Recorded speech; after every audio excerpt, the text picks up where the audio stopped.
John, can you hear us okay?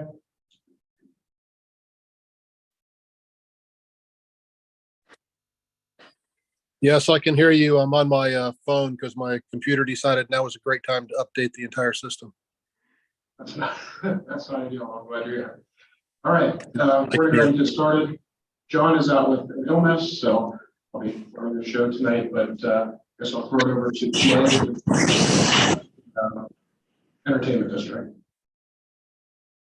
All right, thank you, Mayor Pro Tem. We do have a slideshow prepared for this evening. Don't worry, it's brief. First, I want to thank you for this opportunity to go over this very crucial area of our community, and also that there's one constant since the 1990s is that the Matthews Board of Commissioners has been discussing this geographic part of town. Evening, we're going to go back kind of to where we first started. It's like our, there we go. We're going to talk a little bit about the history of the area, how we got to where we are, all of the planning work that's gone in over the past several decades, as well as partnerships that got us the sportsplex on the ground, and then our land district out here. Some of you may know or may not know this land was actually purchased for the purpose of being a landfill back in the 1980s by the county. As I understand it, and Charlie could probably tell us more if he was here, the town fought that proposal vehemently. The property was later split up, bisected by 485. We ended up with Levine campus, just on the outside of 485. But then at that time, conversations ensued to discuss, okay, well, it's not going to be a landfill. What is the vision out here? Back in 2000, we created I wasn't here. I've been here for a while, but not quite that long. The town created the first small area plan for the area.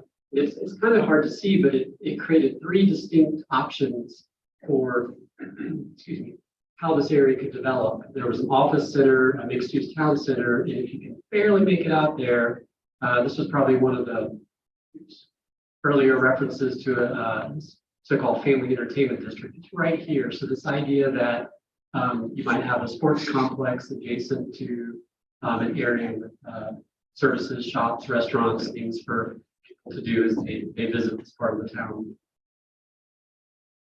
So that was in 2000. There was a county bond referendum mid-decade, I believe.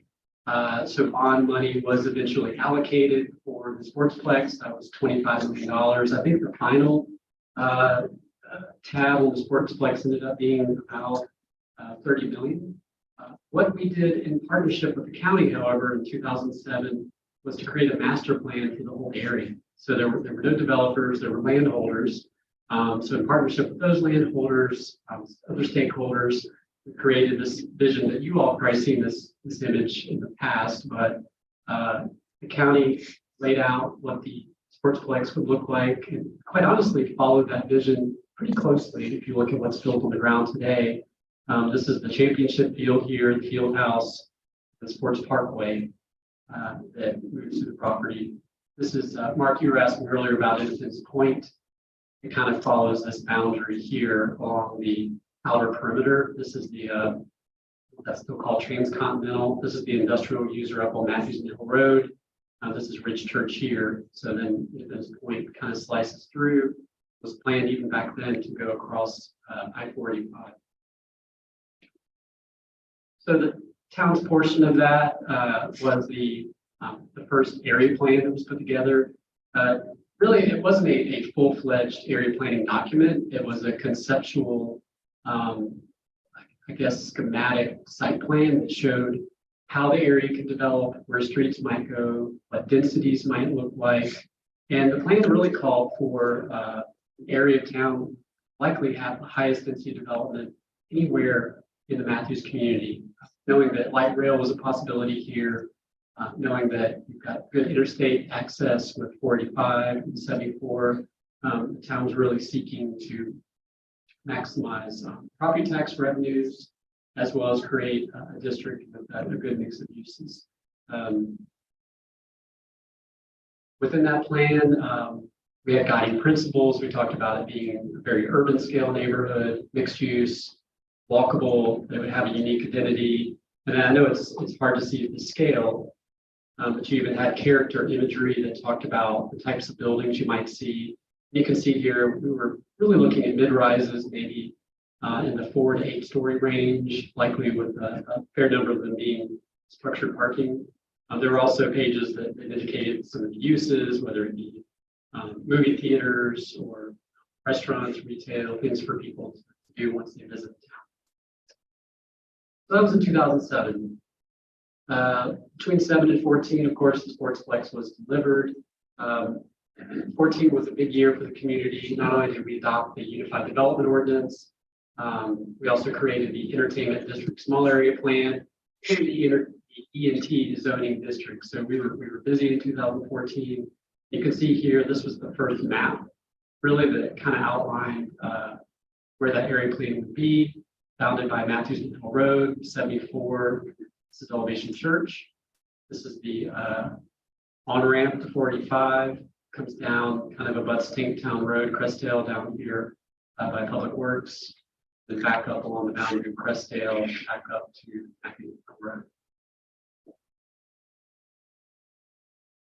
There's a lot of text here, so I'll just leave the slides up for a moment, but these are generally some of the recommendations from the ENT zoning district that are actually codified today. They deal with initial standards such as block length. We have an 800 lineal block limit, 2-story building height minimums, public entrances. So there are pages and pages of development standards located in the ENT zoning district. Also, and we'll come back to this on our very last slide, but in 2015, the board also took a step that it's a little bit more informal, but the board adopted a policy statement. This was the board saying, look, this is the work that's been done this far. This is what we have on the books right now. This is the will of the board. This is really what the board desires to see as an outcome in this area. And I thought this was a great idea at the time because it let the board very clearly explain what their desires were back in 2015.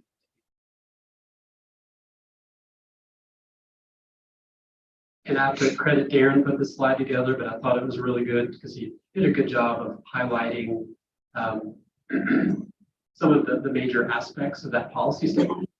In the upper left, you've got residential to commercial ratio guidelines. You also have upper right there, says, look, the exact amounts listed is in terms of those ratios of the 120,000 feet for commercial or 40,000 feet of commercial before residential. Says, look, these are ideas right now. We're not really sure how this district is going to develop out. We're just going to start from this, and we may need to revisit it. It also said in the lower right here that, look, if a project comes through that we think is justified, the board may see fit to go ahead and approve it anyway, even if it doesn't meet some of the standards that were laid out in this policy document and in the area plan. That, however, is going to change in a moment, and I'll get to that in the next slide. Actually, in another slide.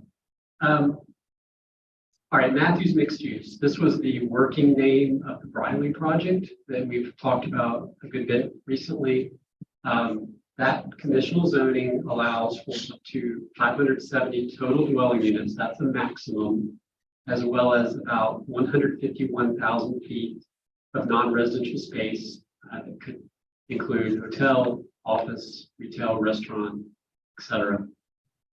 359 units have been constructed at the Briley, 211 remain.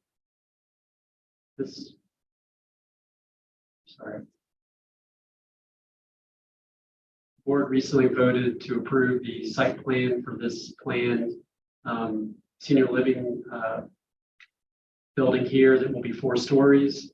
It may not be 211 units, but it will probably be in the 130 to 150 range.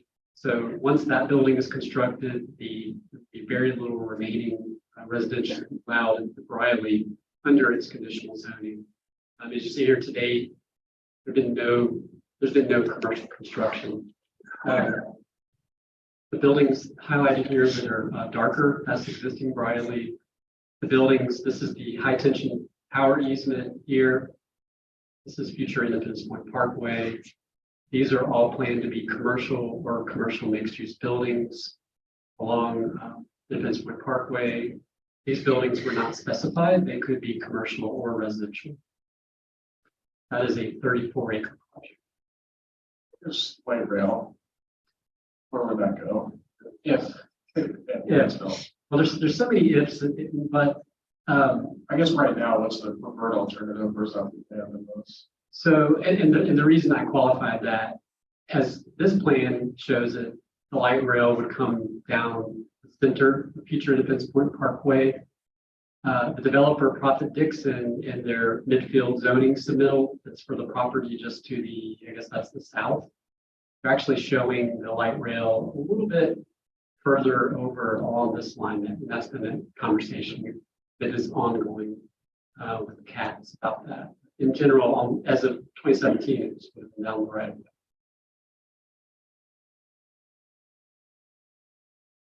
All right, finally, in 2019, the board directed staff to basically codify the area plan. They said, look, it's great that you've created this wonderful policy document, but we want to have some teeth. So the board directed us to create an overlay district that took a lot of the recommendations in the area plan and put it into our ordinances. So that's kind of how we've gotten to this point. We're having this conversation about the 40,000 feet and the 600 dwelling units. That all went from, hey, this is advice, this is what you should do, to it's now compulsory. It's actually codified in the code. You have to follow it. That's why the developer NRP has requested a text amendment, because their plan as currently proposed doesn't meet that requirement. So that's, I know that took a while to get there. I wanted to give everyone this kind of this longer arc to all the hard work that property owners and boards in the past, current board, staff, everyone's been working on this for a really long time. I'll kind of go back to the start to provide over. Darren, I think is this our handoff time? We just got a few more slides for you, and we'll get into the conversation, I promise.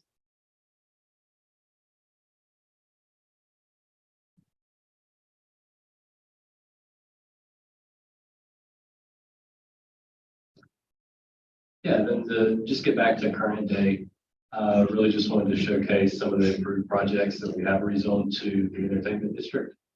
So, of course, we do have the Briley, which is that Matthews mixed use, and obviously the Sportsplex down to the south. That's been rezoned to ENT. We also have a, I believe it was called a pre-zoning that we did at the corner of Brigman and Matthews Hill, and that was for, I believe it was an extended stay hotel. There's not any site plan approvals or building or I guess architectural approvals with that. As a requirement of that rezoning, they would have to come back before the board later. I just kind of want to highlight that again. And then just to kind of showcase it as an aerial for the district. You know, again, we do have the Sportsplex. The cutoff for that is about right through here. So really, when we start looking at the district as it exists today, you have the Briley rezoning that's up here. So this has all been either vested or coming back to the board. And then we have a lot of existing commercial space, I guess commercial buildings along Matthews Hill and 74. So really the two projects that we have in rezoning right now are the last bit of vacant land for the ENT area. Or I guess the ENT area is shown on the small area plan in the overlay district.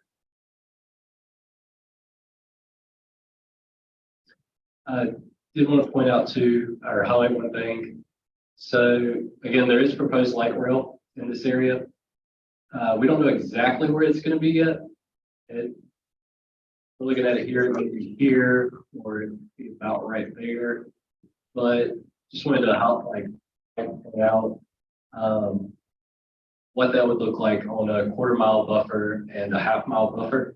The main reason we showcase these is generally when you're thinking about any type of transit-oriented development in a walkable community, your quarter-mile buffer and your half-mile buffer, that's really where you get a lot of that it's where you see a lot of activity, just in pedestrians or bicyclists, of that nature. So I know at the last public hearing, one of the questions that came up was, is 40,000 square feet of non-residential enough space?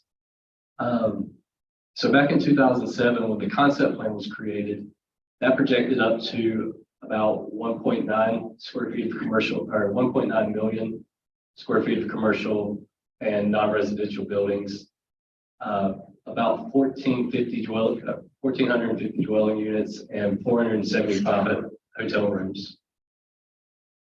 Even in the policy statement itself and the small area plan, that both indicate that 40,000 was just meant to be a minimum for that area.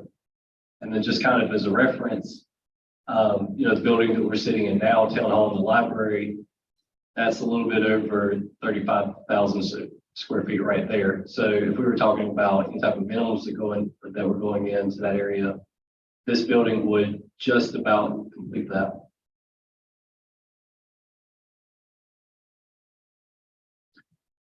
And so one of the questions that came up about the case-by-case approach that would happen if either we looked at removing the 40,000 square feet and just relying on the conditional notes, or after that 40,000 square feet were met and we were just relying on conditional notes. So with the conditional notes, we can really focus in on the buildings. I think traditionally what the board has done and what the town's done is we've looked at an area overall, but we haven't really dove in and focused on specific buildings that often. We do have an example from the Briley rezoning where there were two buildings where the board did require a minimum 80% of the ground floor area be used for non-residential space. Those were designated on 8 and 9. I know as part of that rezoning too, and that's highlighted in the red, the board also gave some allowances for exemptions on that 80% of ground floor space. And if those exemptions were met, in that case, the ground floor could be used potentially for residential instead of commercial. But, just some of the things that I guess the board should be focused on whenever we're talking about conditional zoning and looking at the ENT area is really just the scale and intensity of the buildings, considerations for their location, how close are the buildings to the Silver Line station, are the buildings going to be located on any major streets, or are these just back alleys? And then really when we get into the land use categories, in our ENT base district, a lot of work's already been put into what types of uses should be allowed in the ENT area. And so what the board can really focus on whenever you're looking at like maybe on a building by building case or like a development area by development area, is you really just focus on those broad categories. So like, do we want just residential use here? Do we want a mix of maybe office and commercial uses? Maybe a development plot is just relegated to like institutional uses. And maybe I think there is some limited industrial uses in the NC land use plan.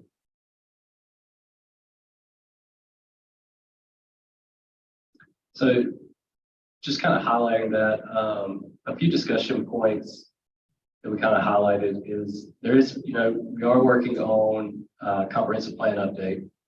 So as part of that, one of the things that the board did is we did assign two focus areas, or we did get credits for two focus areas in town where the consultant could really zoom in and kind of give us a detailed look at that. I think expectations for that are, you said second quarter 2023. One of the other things that we could do is just revisit the policy statement. Because that document is a policy of the town, that's something that we can reference back to during rezoning. So not just for this board, for any decisions that you make, but also future boards. We can look at setting policies for first floor commercial standards. So whether that's percentages or some type of ratio, that could be installed into the policy statement.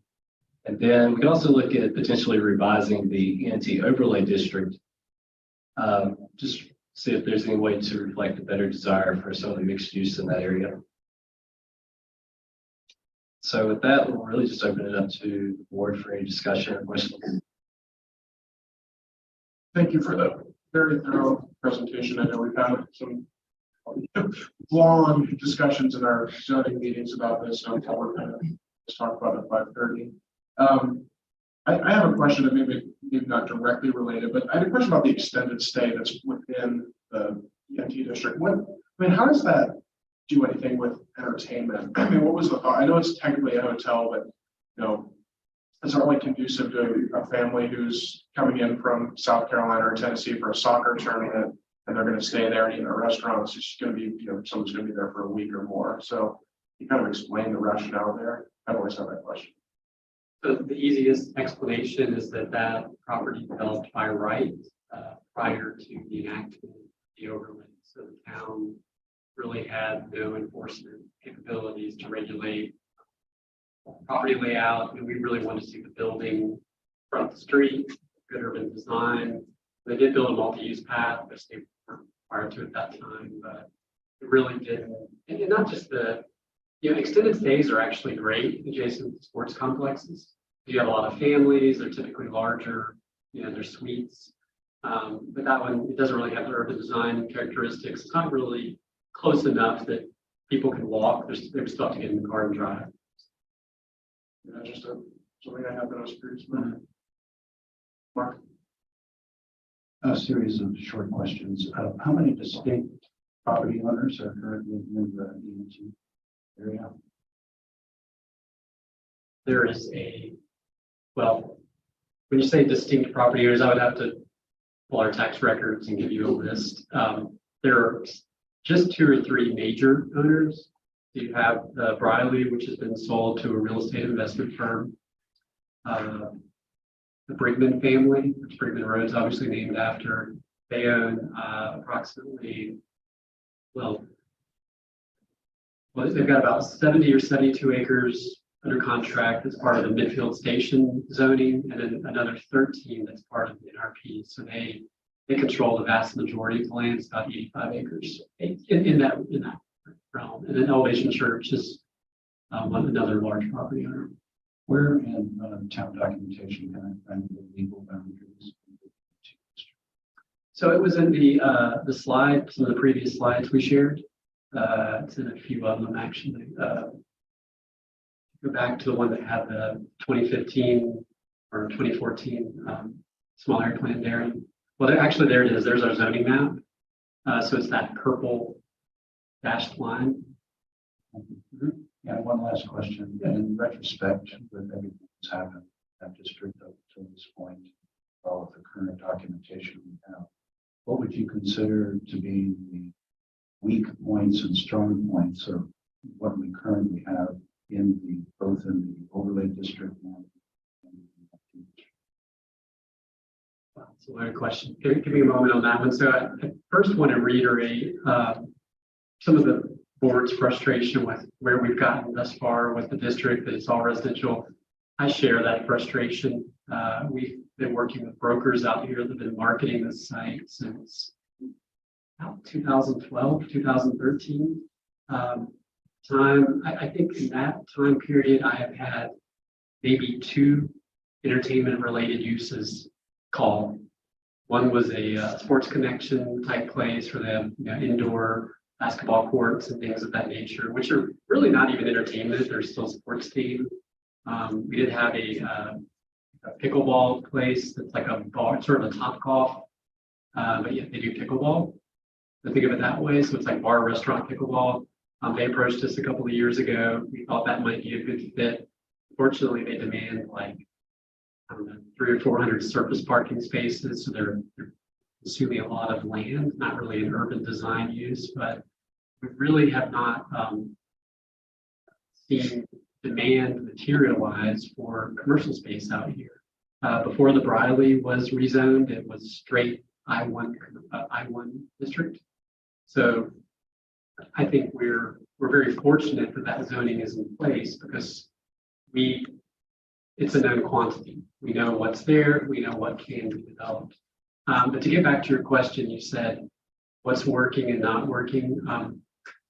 I think we have, as as you look back at the chronological order, we've done a lot of planning work. It's not a bad time to go back and look at where we have overlap, because for property owners and developers, it can be a little bit confusing because they have a lot of layers to navigate. You have an overlay district, you have an ENT district, you have an area plan, you have a land use plan. So is this an opportunity maybe to consolidate? I would say I see that as a weakness that I know you all have said some little bit of maybe frustration that this is hard to get my head around, right? Like there's just a lot going on here.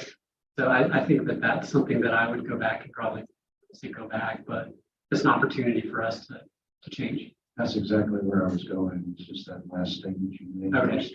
Very good. There's four conflicting, or maybe even more, codifications, I guess you could call it, or not philosophy. And it is very difficult. And I'm asking this as not a rhetorical question, a real question. I mean, is it time to sit back and do the entire thing as one unified plan throughout all of the different documentation we have? I think the timing is fortunate with the comp plan just now kicking off. Now, remember, the reason we had the overlay district, which is causing some of this confusion, was the extended stay hotel that Ken mentioned a few minutes ago, that the board felt at the time that, look, we want to have more oversight in how this very important area develops out. And the feeling was that, look, it's great that you've created a zoning district. It's great that you have an area plan. Absent that overlay district, just like our downtown overlay district, there's really no teeth to it. So that was, we had to create this new layer. So it's not necessarily a bad thing, and they don't necessarily conflict, but I think there could be opportunities to streamline. Would you say that the biggest difficulty right now is in the development standards of the overlay district? In other words, right now we're dealing with this issue of square footage and the number of residences and the number of commercial space and all that. And it appears that no longer works.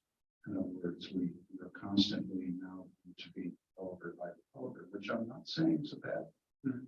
Is to use the power of the board to actually make those decisions on a case by case basis. But how do we do that without an overriding guidance on what this place is eventually going to look like, or what we eventually want it to look like? We seem to have that, but I think the forces have left the corral, and I'm wondering if it can ever be attained.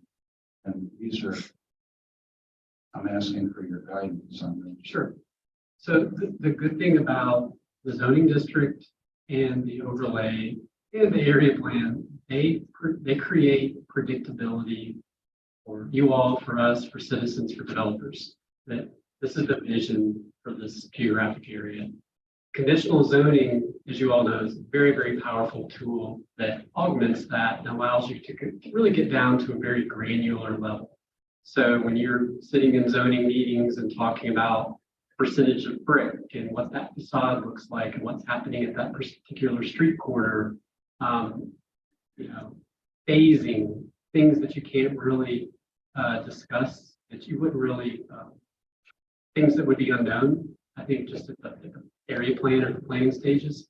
So I think that they do work in tandem, and I think that's okay. I don't think we need to, necessarily get rid of any of those planning documents, but I think we just need to better understand how conditional zoning ties in with that.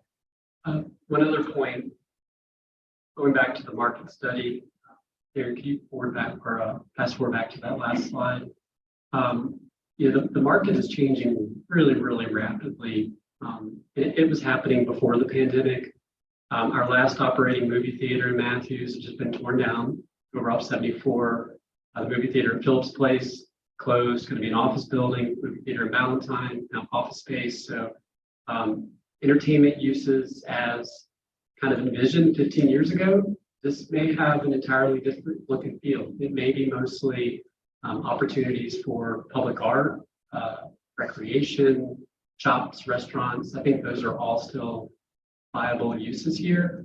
But back then, I think the idea was that there's going to be a carousel or a rock climbing wall or a Dave and Buster's or maybe a sporting goods store. Like those were some of the very specific uses that people were thinking in their heads when they thought entertainment district. So I think it's also, this is a good time for us to maybe recalibrate our expectations and also like, how do you define entertainment, right? Because most entertainment districts across the country are associated with large pro sports venues.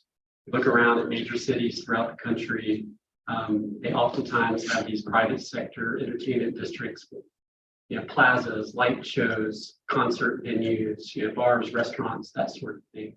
I think our version of an entertainment district maybe will definitely be more low key than that. But what are the expectations of your board when you hear entertainment?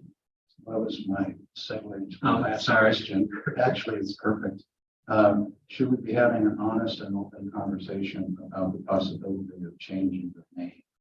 Because when you say entertainment district, it actually sets up a series of expectations. And I think there's a little frustration because of that as well. So with that, thank you very much.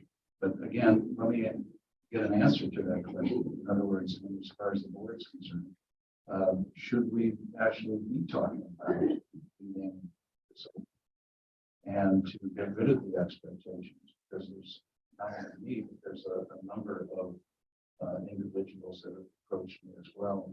Well, is it ever going to be that? And if not, perhaps we could make it a more realistic expectation. I definitely think it's a conversation that should be had.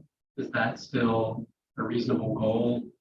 Does the entertainment naming end up existing mostly in policy documents? And once this neighborhood develops out, right now, Prophet Dixon's proposing the name Midfield Station.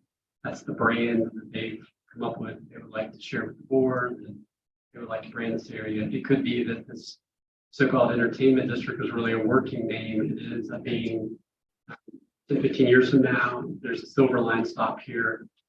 It's Midfield Station, or it's whatever the name of that development. If you think of other larger developments in the Charlotte region. So is it something we absolutely have to do? Maybe not, but it's definitely something that we will revisit during the comp plan for sure. Commissioner Gardner.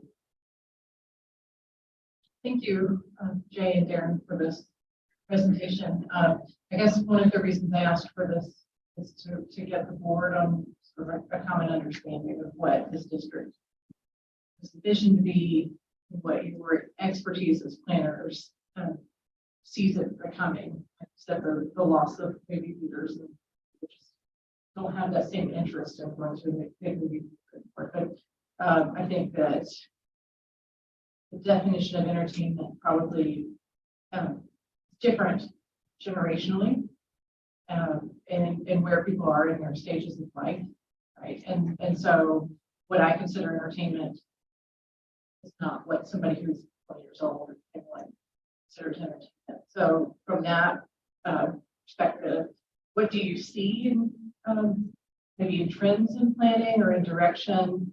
And also, because I think it's important for us to have sort of this defined space directed towards entertainment. That's one of the things that we hear about most from people in Matthews is having a family area where they can go to, it's kid friendly. And I think entertainment to me, where I am in life, that defines that. It fits that definition. So, I guess my question is two parts. Are there entertainment districts you see elsewhere in the country that obviously this is a private development area where we aren't creating an arena for like Charlotte might, and then also what you project for the future of your planning dreams. I think people know it when they see it. They know a place that you say, I want to park the car and walk around this place. There's something that they're drawn there, whether, like I said earlier, whether it's art or there's, you know, window shopping to do, or it looks like there's some good restaurants and see outdoor seating. You know, I want to say about a decade ago was when that property, the majority of the Brigman property was first being marketed. The broker said, "Hey, Jay, this is kind of crazy, but I think that I could get help to do a store out here, and I think I could get another department store. What would you think about a large regional outdoor mall?" That, you know, I don't know, that's not really what the town's vision is. So that was just a decade ago. Now, if I suggested to you that was, no one would ever suggest building a new mall right now. So the market's changed really rapidly, and we're still trying to get our minds wrapped around it. What we are seeing is retail is more small and focused. You're not seeing like brick and mortar clothing stores, like huge companies like the Gap or clothing. They're struggling. That used to be a big goal 15 or 20 years ago. I used to work for Center City Partners in Charlotte. We could just get a Banana Republic, or we could just get a Gap. That would really bring people downtown and out of the suburbs. Now they're shuttering stores as people move to online retailing. So retailing is becoming more experiential. That people are looking for. They know that they can go on their computer and order something on Amazon, but I think there's also a piece of, there's some aspect of humanity where people actually want to go in and pick up things. They want that tactile experience.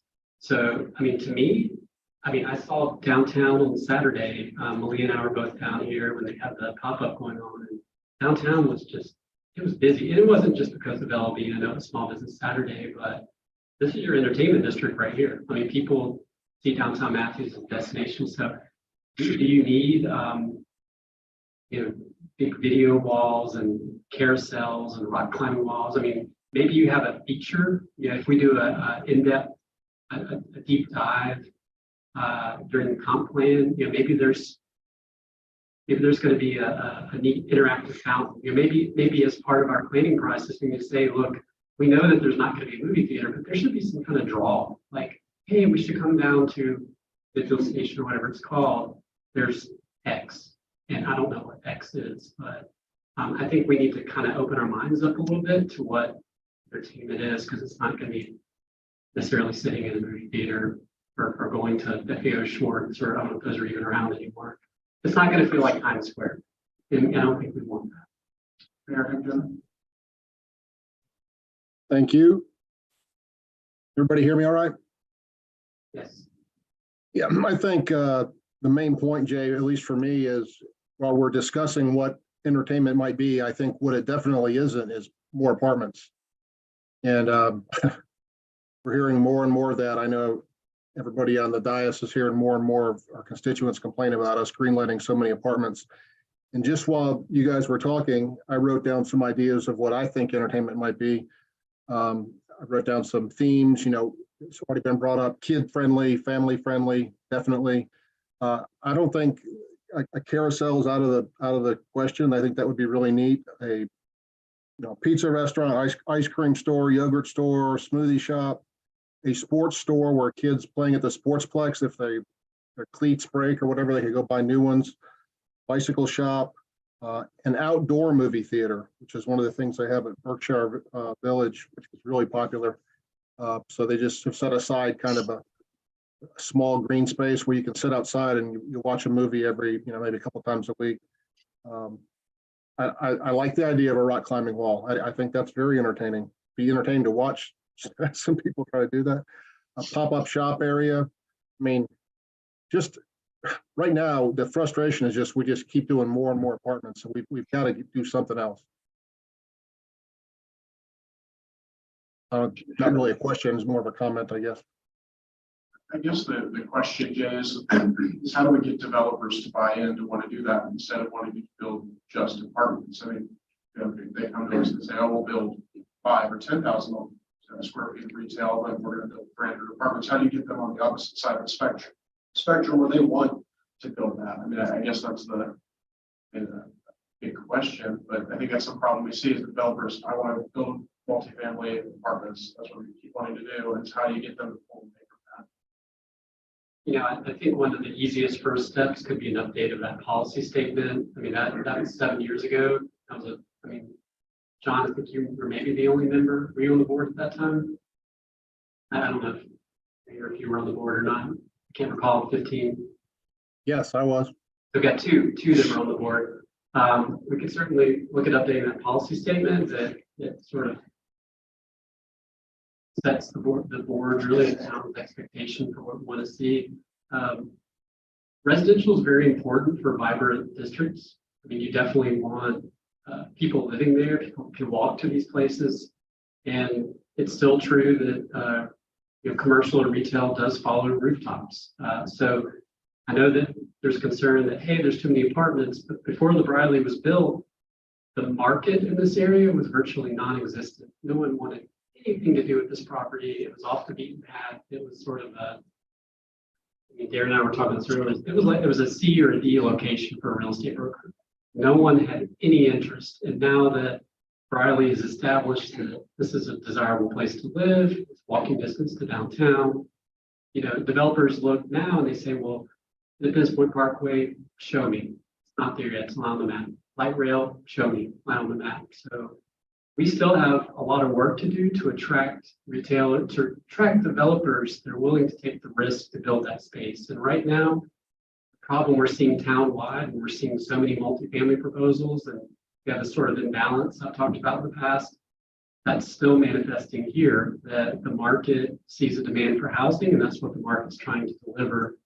We can't control the market, but you all always give legislative power. You can say no. If the project doesn't fit the vision that we've collectively put together, you wait it out till hopefully something better happens. Because the worst thing we could do is approve projects that eat up all the available space and it doesn't create the vision for what we're expecting out here.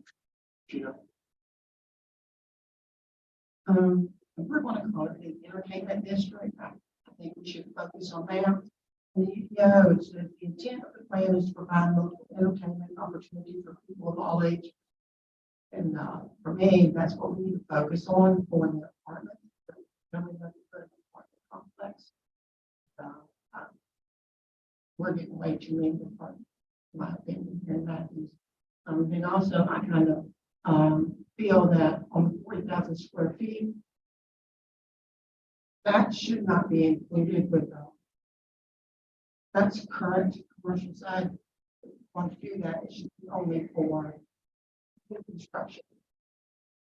I won't like it more, I think we should talk about, increasing the commercial square footage because 40,000 square feet over 600 units, nothing, and focus on entertainment. And to me, entertainment is music, and arts, and dinner, family, and family friendly, and because that's the intent of the entertainment district, which is in UDO. We should focus more on that. And yeah, you're going to have some apartments, but nothing's coming. It's everything is apartments. It's just killing me. For me, it's just killing me. Thank you. Well, you brought up a good point. I thought like a museum, like has there been any interest from Discovery Place? I know they did their a remote location, right? A satellite location up in Huntersville, I believe. Has there been interest of something like that, or a museum, or the Levine Museum? Any of those? Has there been any reach out to do something like that there as well? I think that's part of entertainment, family friendly, educational. It's not. It doesn't fit maybe into the top golf sporting side. Right. Quite frankly, I'm not sure we would want to. Have you been to or been by the top golfs in Charlotte? They're huge. No, I'm not saying that. Yeah. But that's everyone makes entertainment. Are you doing something active, maybe going to just a museum or something like that? I guess, has there been those conversations at all or any interest from organizations? My recollection, there was either conversation or maybe some outreach to Discovery Place 12, 15 years ago, quite some time ago, when right after they opened the Huntersville location. Hey, it'd be really great if we had something like that somewhere in Matthews, but that's not a conversation that's happened in quite some time, to my knowledge. So we've been talking in generalities, but we do have a specific problem that's quite pressing, and that's, the development standards under the overlay. And what do we do with these poor developers that are going to pay the price of coming in new and having to adhere to the 40,000 square foot minimum? It's not fair to them. But how do we mitigate that and still achieve the goals of the overlay? So back to my question about where the weakness might be, is it perhaps that defining by specific square footage with relationship to ratios and all of that? Would that be considered to be a weak point at this time? I think a weak point. So this is Independence Point Parkway.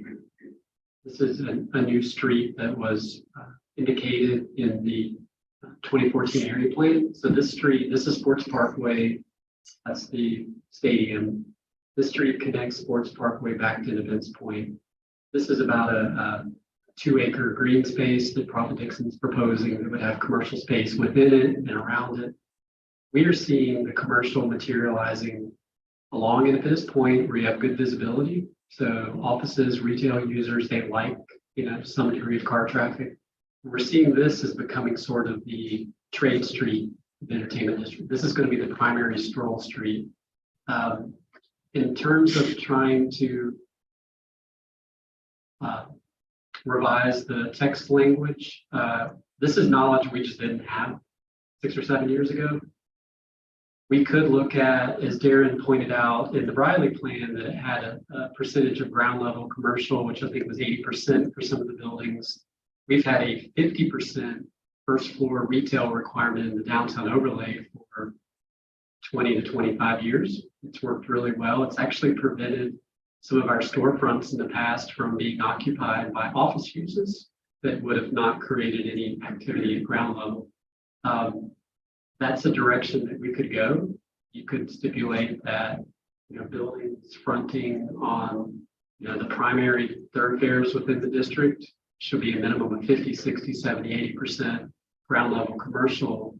And then going back to Commissioner Hoover's comment about apartments, and the mayor's comment about Brookdale Village, to pull this all together, you can have your cake and eat it too. You can have an active, vibrant first floor, and you can have upper level residential. That's entirely possible. That Brookdale Village is a really, really vibrant development that's been there for 20 years. So it's okay. I think what you all are trying to avoid are garden apartments or street after street, block after block of just residential windows. So I think to answer that question, we could look at mandating, as opposed to that 40,000 feet, kind of mandating a percentage of street level activation that's non-residential. I think that would go a tremendous way towards resolving some of this problem. Mayor, Yeah, I don't know how many, has anybody on the board not been to Brookdale Village? Can't see the miniature version who's raising their hands or not. That would be, I think, a really good field trip for us at some point. Maybe hit a couple other places that are this type of development. Certainly over near South Park in Charlotte, there's some development like this. Maybe it opened our eyes to some ideas, but I was really impressed with Brookdale Village. That's a great development. That's where they have the outdoor theater and really vibrant, dynamic place. They've got 50-foot tall oak trees on their site that are really beautiful. Lots of nice walking areas, lots of stuff for all demographic, all ages. It's just a really well done development. Be something good to benchmark and maybe not try to reinvent the wheel.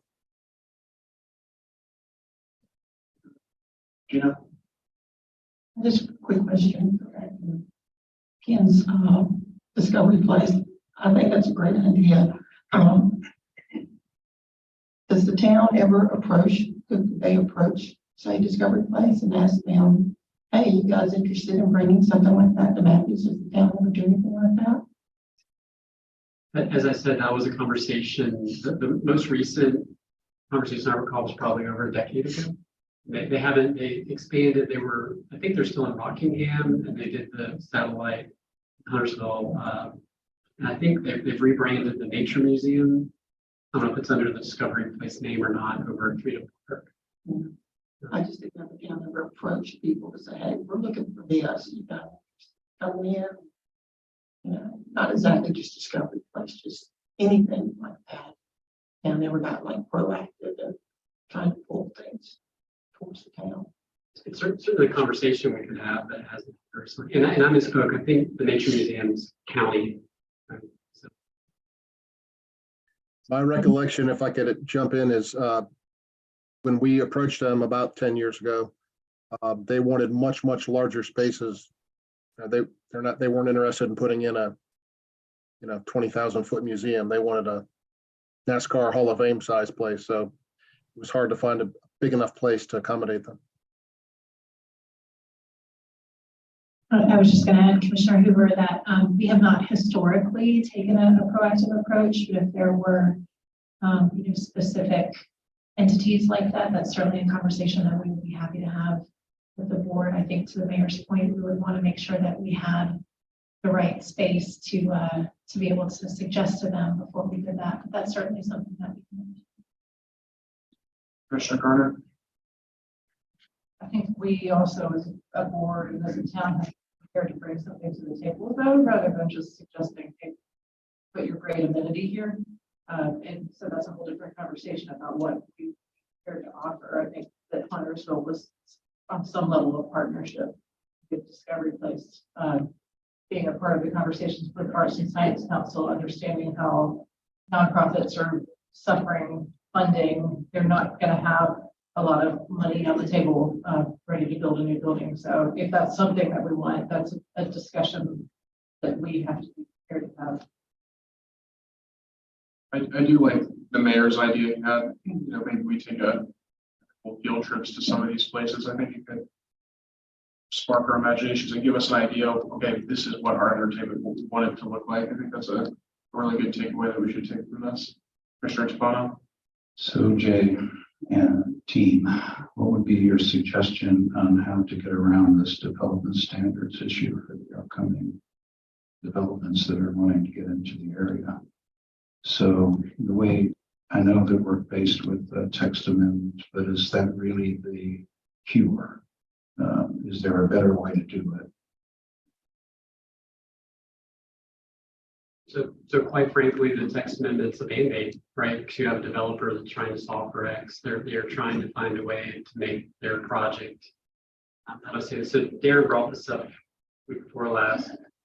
Your board can still approve their project, but they would not be able to build it if they bumped up against that limit. So they have a very specific pro forma they're trying to meet. They want to build X number of apartments in, as little commercial as possible because they're primarily a multifamily developer. So I think you all, and I know we haven't had the public hearing yet, and Charlie's not here, so I'll be careful. We not really shouldn't be talking about that particular zoning.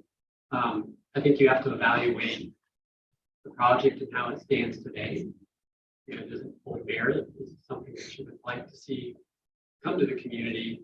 Or are there things about it that you would change? For instance, if you generally like the architecture, the massing, scaling, site plan, but gosh, I don't like all those residential storefronts. I'd like to see more commercial. We can work toward that, but we would need to still go back and change that text at some point. Or the developer's option is to simply build at least 40,000 feet. And then the town, and then either the project's approved or denied, and we continue on with our work as a local government. So I know there's just not an easy answer for it. And it's difficult because we haven't gotten to the public hearing yet to hear feedback from you all, how everyone feels about the project. James, say we approved a project like that, and they could only build up to 600 unit. What if they build unit 601? What's the punishment? What's the recourse that the town has against it? I think about the trees that got cut down on the address property, that money didn't even come, their punishment didn't even help the town. So what happens if they build that 600 first unit without the commercial? What happens? Well, Luckily, we wouldn't let it out of permitting if it would be in compliance. We wouldn't even give ourselves the opportunity to solve that problem, unfortunately. Commissioner Tejada? Without any project specific, without naming a particular project.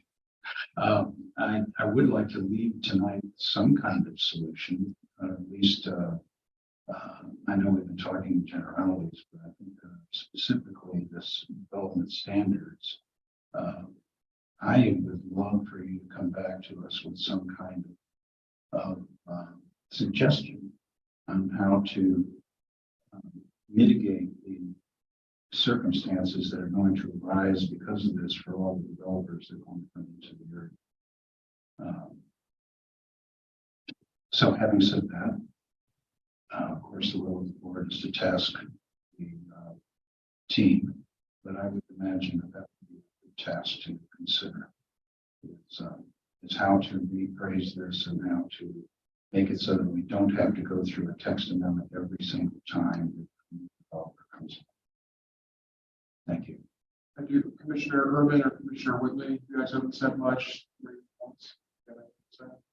I know you got some thoughts, Mr. Urban, so. It's so easy to be armchair quarterbacks. You know, I'll just do this and that. You may have a disliking for apartments, but those are the engines, catalysts that make mixed-use developments thrive. The problem is, a multi-family developer needs to go from ground zero to ground whatever level all apartments. He doesn't want to interject commercial. What makes Burkdale work real well is it interjects commercial application in the downstairs and they get good premium retail rents. From when I first got on this board and I saw this plan, I talked to Kathy. I asked Kathy, how old was this plan? She said 10 years ago. I said, you know, 10 years outdated already. And being the planner she was kind of holding on to it like, no, this is still good. And I said, everything's evolving. And you almost have to revisit plans like this yearly because the markets are so volatile and changing so much. My biggest concern is writing the Queen Mary, as she used to say, and also trying to address what's coming down the pike in December and January and February with zoning cases. I think it's evident, Jay, that there seems to be the way things are massing, the way the figure ground of this development is going, kind of outlined that there's a cross-axis arrangement here that's going to be the sort of backbone of this development.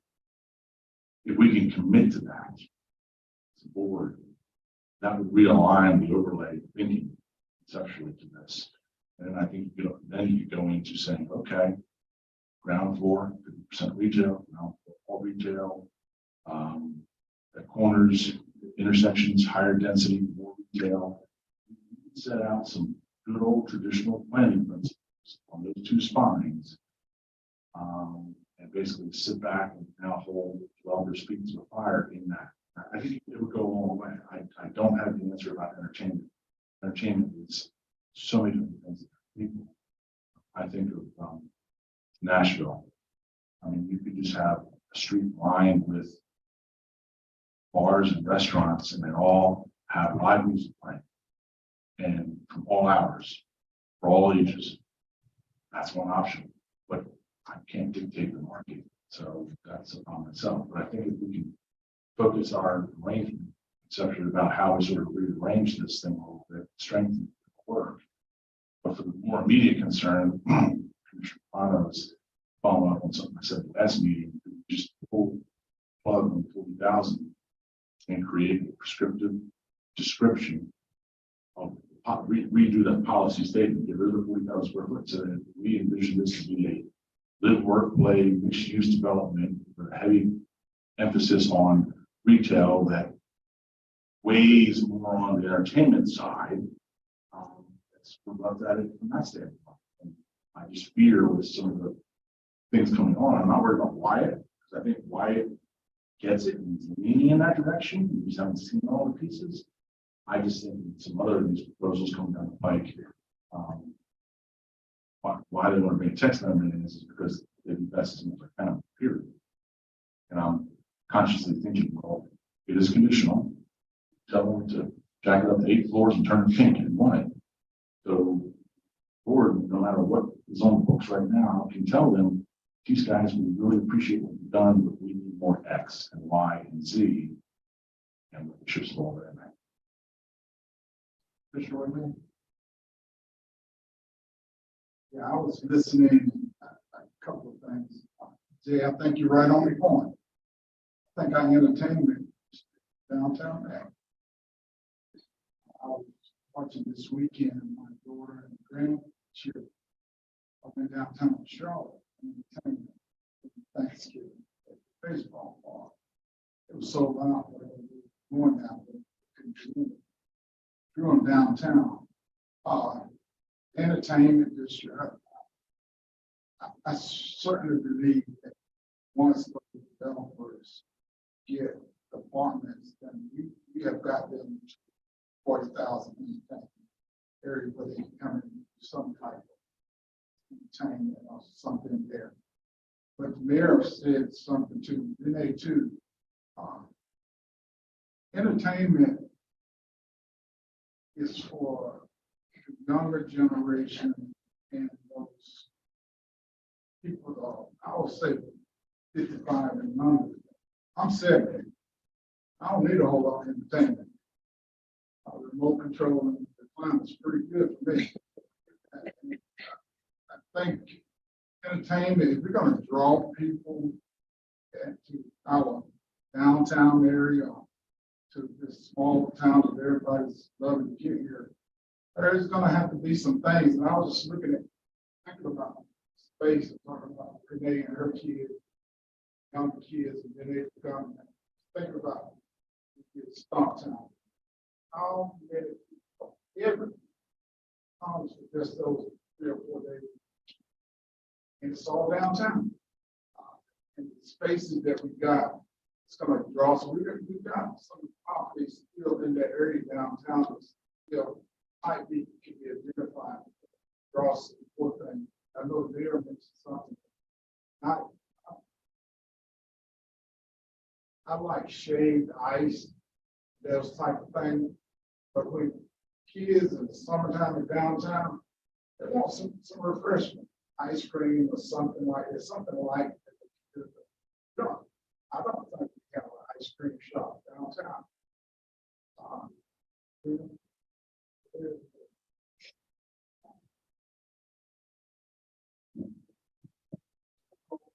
Here, there's one on the locus that's behind, Carolina Beer. But, just somewhere where it probably is down there, they can think. And I'll also talk about apartments. Now, everybody cannot afford a house. And some people have to have an apartment to start. Get somewhere to get on with people to play with. So, we still, this affordability thing, we've got to have somewhere. And Matthews can live and walk close enough that they can afford a starter home apartment. Stay a couple of years, they can get on and say, then they buy a home, and then got to have some homes somewhere in this area, 17 square mile area. Want to keep them here to live. Tell you, they cannot afford a $300,000, $400,000 home. Just can't do it. They can't do it. And thus us who got those now that's been here, we didn't pay that when we got it. Just the economy has invested our homes now. So, but I think we're on the right track. I know I came on the 16. So I know it was right at that time we talked about entertainment, and we were very fortunate enough that I was here when we cut the ribbon at the sports complex. It was just a big, big success. glad we had it there. Now we got a lot of land around it. I think that's the area close enough to people to walk downtown. Those things that's going to draw people younger people. I know university area is revitalized, draw people up to the university, Macon, all around it. They're spending a bunch of money to draw. So people, kids can go out to restaurants or walk around and look like shows or stuff. I was in Hawaii. I'm very impressed. On every Monday, the commercials came out on the sidewalk, and they had a entertainment area where people could sit on the bench. But the vendors came and set up different food. And every Monday, they came set up from say 4:30 to maybe 10 o'clock. And people walked, they came, they ate, they tested. They had mixed juices for fresh juice. It's just a wonderful time. It's things like that that draw where kids and family all there, where they can come and sit, have some entertainment. Just to get away, but not have to drive way downtown. So I think you're right, Jay. I think I entertained this is downtown. So we got to be very careful and the good land that we got. This area here that we developed that where to draw some people. Mayor Higgins. Thank you. I just want to make another comment. I don't think our board should be bullied or rushed into saying, oh my gosh, if we don't build 2,000 more apartments, we're never going to get any commercial. This town is exceptionally vibrant. I mean, I got tons of emails and texts that this weekend, there were thousands of people in our downtown area. And I believe if we kind of hold our ground, somebody's going to come and want to put some retail in here. So I think the project that Wyatt did was incredibly high quality, did a great job, but we can't just keep doing more and more and more and more apartments with no commercial. I'm certainly not going to vote for that. I think if somebody comes in here and builds some commercial, there'll be a lot of people. I don't think that passes the smell test to say, oh, we're just this little, tiny, sleepy rural town and nobody will be here. We have thousands of people here every weekend. There's people right now outside walking to all the restaurants and things we have here. So if we build some commercial, I believe they'll be highly successful and somebody will see that and want to be here. And I don't like being told, well, hey, we have to build, if we don't have 10,000 apartments in here, then we're just out of luck, no commercial. I don't buy that argument. I don't think we should, hold our feet to the fire or be in any rush.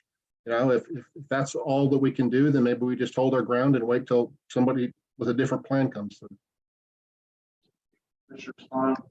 So Jay, would it be an incorrect statement to say that we do have a time sensitive issue in trying to solve the wording and the development standards of the overlay? I think to my point earlier, it's time sensitive. The board finds that it's a meritorious project, something we really want to move forward with. Solution. I don't know what the board's interest in this project is. It seems that you're interested because we've looked at it a few times and we've had this conversation. The reason I'm asking that is because we do have rezoning, text amendment issues coming up very quickly. And with just generalities and just general discussions, I don't think that's fair to those that are making those applications. In other words, we not only need guidance for ourselves, we need guidance for potential developers coming into the area. I think that kind of leads into what I was going to say is we kind of have to give staff some sort of direction of what we want out of this. One thing that really stuck out to me, I know this isn't a big needle mover, but I think the field trip to some of these places could be really, really, really helpful. So maybe getting something like that set up, and then do we want to change? Do we want to change the standards or have a new policy statement? I think the majority of the board needs to kind of have what we want to see. Also, too, I thank you on the two, Jay. Thanks to give us an opportunity, give you an opportunity to look and see what things we can combine. You know, we need 5, or can we give it 3 combined from that type of thing. I think that's a good, and that's a smart move to talk about, combining some together, maybe, you know, rather than having different ones for each thing, that some can be joined together. So I think that's a good move. Streamline and modify that. My advice to you all would be that if you were to look at or do you mind pulling that map up? Sure. I'm sorry, I apologize. No. So project we're discussing right now, this is the bowling alley. This is that project has frontage all the way down to the border with Sportsplex Stadium. You want people to potentially walk to destinations from Sportsplex. To me, it's less about the raw numbers and how you treat the street level, whether you activate it or not. So if you want to draw people into this district from the Sportsplex, start by activating your major streets. Major streets are Sports Parkway, this new road here, and this park. So it's, you know, if I would say they deliver 28,000 feet of commercial, but it's really high quality. Architecture is good. They're good, and John could, I'll flub this, but if you look at the retail bays, and they're good, well-designed retail spaces that can have good outdoor dining. There's good glazing, good glass. That's what makes a well-designed. When people talk about Crypto Village, it's not just the individual uses, it's the overall, the architectural theme and how that architect went in and treated those storefronts. So to me, that's more important than an arbitrary number. I think use back tonight. And I think that moves the question, do we keep doing the same? Do keep talking with the developers and say there's someone who wants to build 38,000 square feet of retail, we can give them a text amendment. Is that what you're saying? Kind of stay where we are, where we have them come to us if they want to do something a little bit different based off of that, or do you want to scrap that 40,000 number? I guess that's our question to you, Jim. What do you think is? That was what we initially mentioned back in October, was that we could potentially scrap that number. You look at the policy statement, take it out of the code so that you all would still have the ability to approve projects that find are well-designed projects. I think that is a good course of action. I don't know what the rest of the board thinks. Sure, that was my comment in the last meeting. To Jay, do we do a case by case basis, have numbers? I think that's a better way to do it. I think the better way to do it is have a nice mission statement. This is what we want the district to be, and then play from there. It'll also give us a little bit of running room because I think we do have, in my opinion, we have something in play. And you're not going to get it for December. So petitioners coming down the pike get some sense of where the game is going. Otherwise, we're going to be talking about numbers. But I think we need to do that. Now we'll let you know that. To Jay's point, how do you design the scale and massing, et cetera, is hypercritical. But a good multifamily developer who's doing his numbers right, at ground floor is a loss leader. And so he doesn't care if it stays vacant. So you also have to think about policy statements and things like that. Talk about that space has to be activated. It's kind of like our sprinkler system. You have our sprinkler system, and we never had any emergency, we got turned on. So we go to places as popular as like App State right now, and downtown is booming, but just around the corner is a new brand new apartment project, street level retail that's completely empty. Not activated. So there's some things we have to do to make sure that we don't think we're doing a grand thing.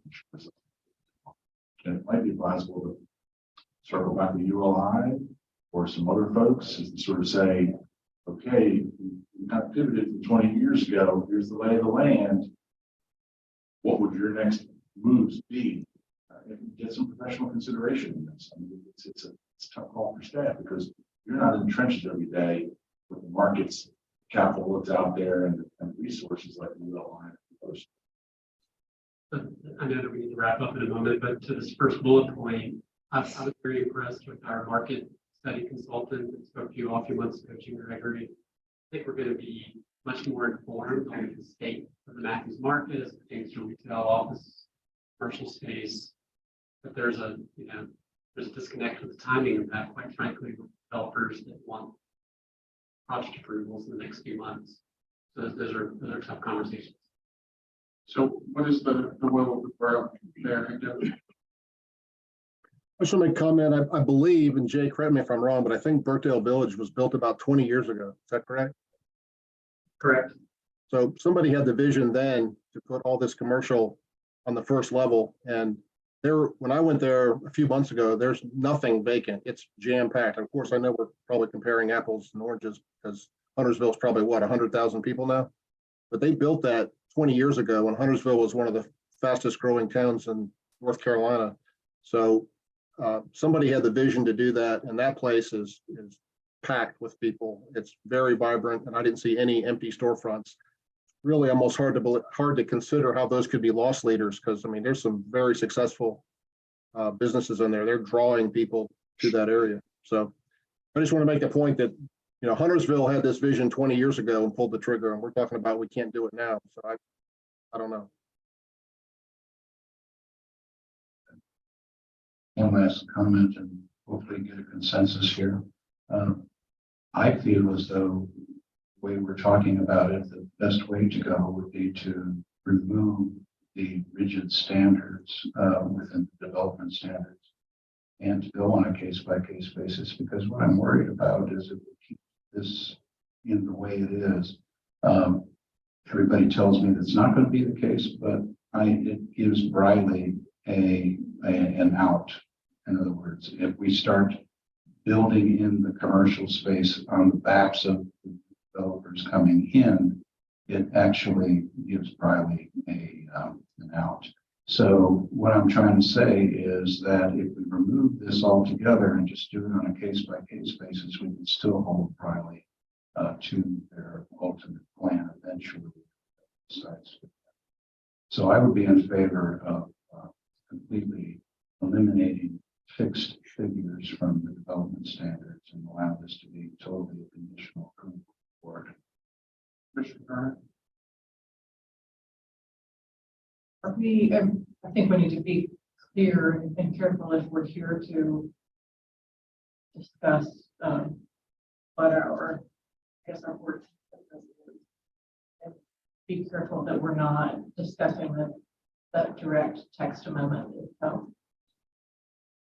I don't think we're in extremely specific. I think we're talking about the generality. Okay, take away that 600 residential unit, 40,000 square feet figure. So anyone who maybe wants to exceed one of those numbers could come to us and do something, and then it's up to our board to say yes or no that fits into our what we the entertainment district should be. So I also agree. Some consensus is take away that strict number, that strict, and then come out with a new policy statement as a board, say this is what we want to see for the entertainment district. Mayor again. I think you just stole my thunder. I was going to say, I think Commissioner Urban first brought it up, but yeah, take it off. I agree. That's a good step forward, but combine it with a revitalized mission statement that makes it very clear what we want, what we expect, so that we don't have 2 or 3 more folks coming in and just wanting to build all apartments. So it sounds like we have a little bit of consensus, unless there's major heartburn. I think that's the will of the board, what we want to do. I think the field trip idea is good, and then come up with a new policy statement. Have some sort of work session to talk about that. Is that amenable, Sam? Yes, very clear direction. Thank you. Awesome. Well, let's take a 10-minute recess so our meeting starts. Thank you, guys.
and Mayor Pro Tem Ken McCool. I'll be running the meeting tonight as our mayor is out with a sickness, and he is he won't be able to vote.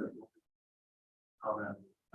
Start with some introductions. From my left and to your right, we have our assistant town manager. We have Commissioner Garner, Commissioner Larry Whitley, Town Manager Becky Hawk, Town Attorney Charlie Buckley, Commissioner Mark Tefano, Commissioner Gina Hoover, Commissioner John Urban, Town Clerk Lori Canapito, our Communications Coordinator Maureen Keith, and in the ether somewhere is our planning director. First, we will start with an invocation from Commissioner Whitley. Thank you so much. You know, I have a two-part reflection. First of all, I want to thank everybody for this month is Alzheimer's Awareness Month. That's purple. That's why we're wearing my purple, my recognition of Alzheimer's. I've seen several family members that have been affected by that. And it's something certainly we want to give awareness to, that support to find some type of cure. Secondly, I thought as this season of Thanksgiving, I want us to think about how blessed we are to be in America. I look at Ukraine and the war in wintertime. Russia had bombed all the power plants, water resources, and they are only able to get temporary heat 4 hours a day.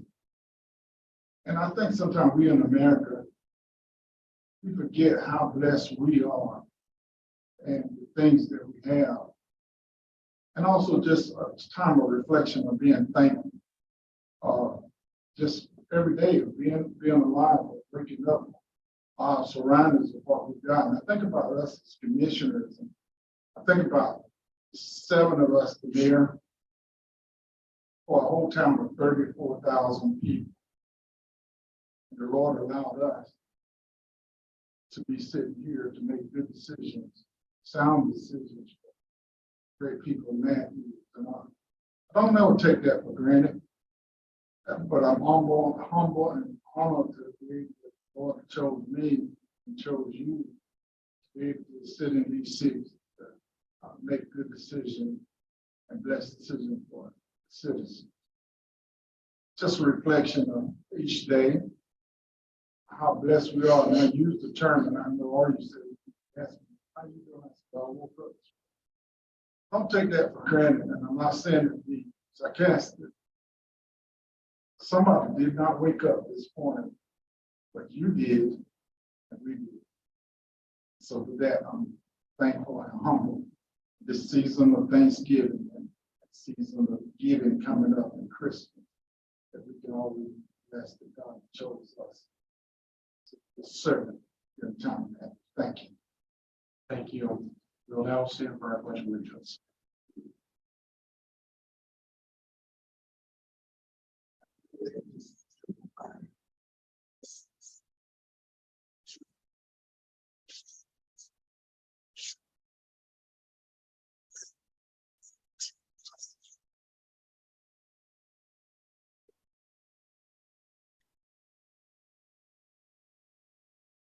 Mrs. Manager, is there anything to add to the agenda today? I will entertain a motion to adopt the agenda. So moved. Second. We have a motion by Commissioner Whitley, a second by Commissioner Urban. All in favor? All opposed? That passes unanimously. Next, we'll move on to an update on the tree canopy data from North Carolina State University student Jeremy Davis, and he will be joining us via Zoom. Jeremy? All right. I have to share my screen and take over yours. Is that okay? Okay.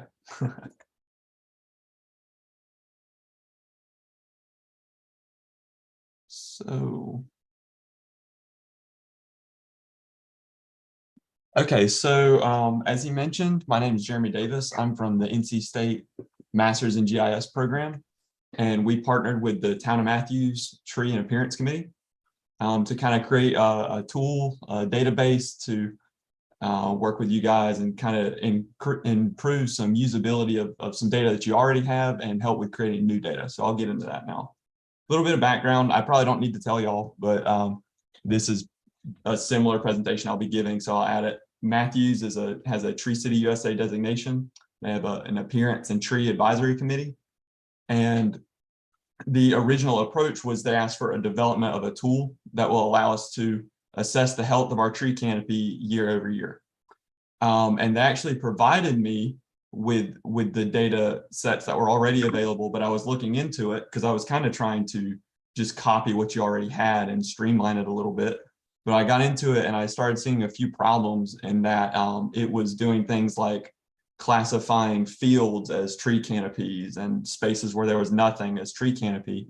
And what I found, not only was this, an 8-year interval, 2001, 2008, 2016, and not only were the results in pixel counts, millions of pixel counts, which is not usable data, but I found that they overestimated the canopy often by 10%. So when I ran the tool, what I registered as 53% canopy coverage, that same year, their estimates were closer to 60 to 65. So the problem was you guys needed more accurate assessments, and then you also needed these assessments more frequently. So our goals were to establish the classification process because it is a rather lengthy and involved process that we wanted to streamline. We also wanted to reduce your inputs to make it, as I mentioned, as easy as possible, but to create really usable results that you can collect data from that makes sense in a real world situation and allow you to make decisions on moving into the future.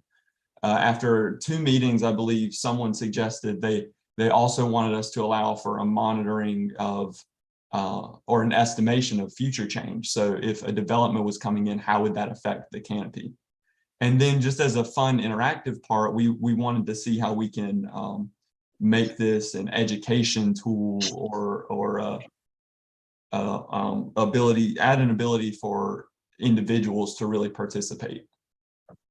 So to do this, we wanted to streamline the classification. As I mentioned, it's a very complicated and involved process, but we wanted to set it up so all you had to do was find imagery and it would create these canopies for you. And I was actually able to find fairly high resolution imagery for free. And I'll be working with someone to provide that to the committee as well, so they can have access to that. And then after we had these classifications, we wanted to be able to understand the results. So instead of millions of pixels, we wanted to have a area, so square miles or acres, and then a percentage, which most tree canopy analysis are done as a percentage of the total area. And then last, we wanted to make these results easily viewable because this is a very computer heavy software, but there are opportunities to move this as a cloud-based software. So we wanted to kind of set that up for the committee as well. Next, we wanted to, as mentioned, the user populated tree database. So it was mentioned that they had these things called legacy trees established. So not only is this would this be a way to visualize that in relation to the town, but it also involved members of the community to maybe say there's a tree that's important to them and why is it important to them, and to update these records at any time just with a mobile device, any cell phone.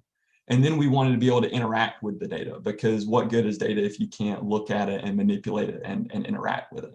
So these are the goals and methods, and we want to look at from here what has come of it so far. Now, I still do have a few weeks left of the class and of the project, so there's a few holes, but I've come a long way with it from a few months ago when we started.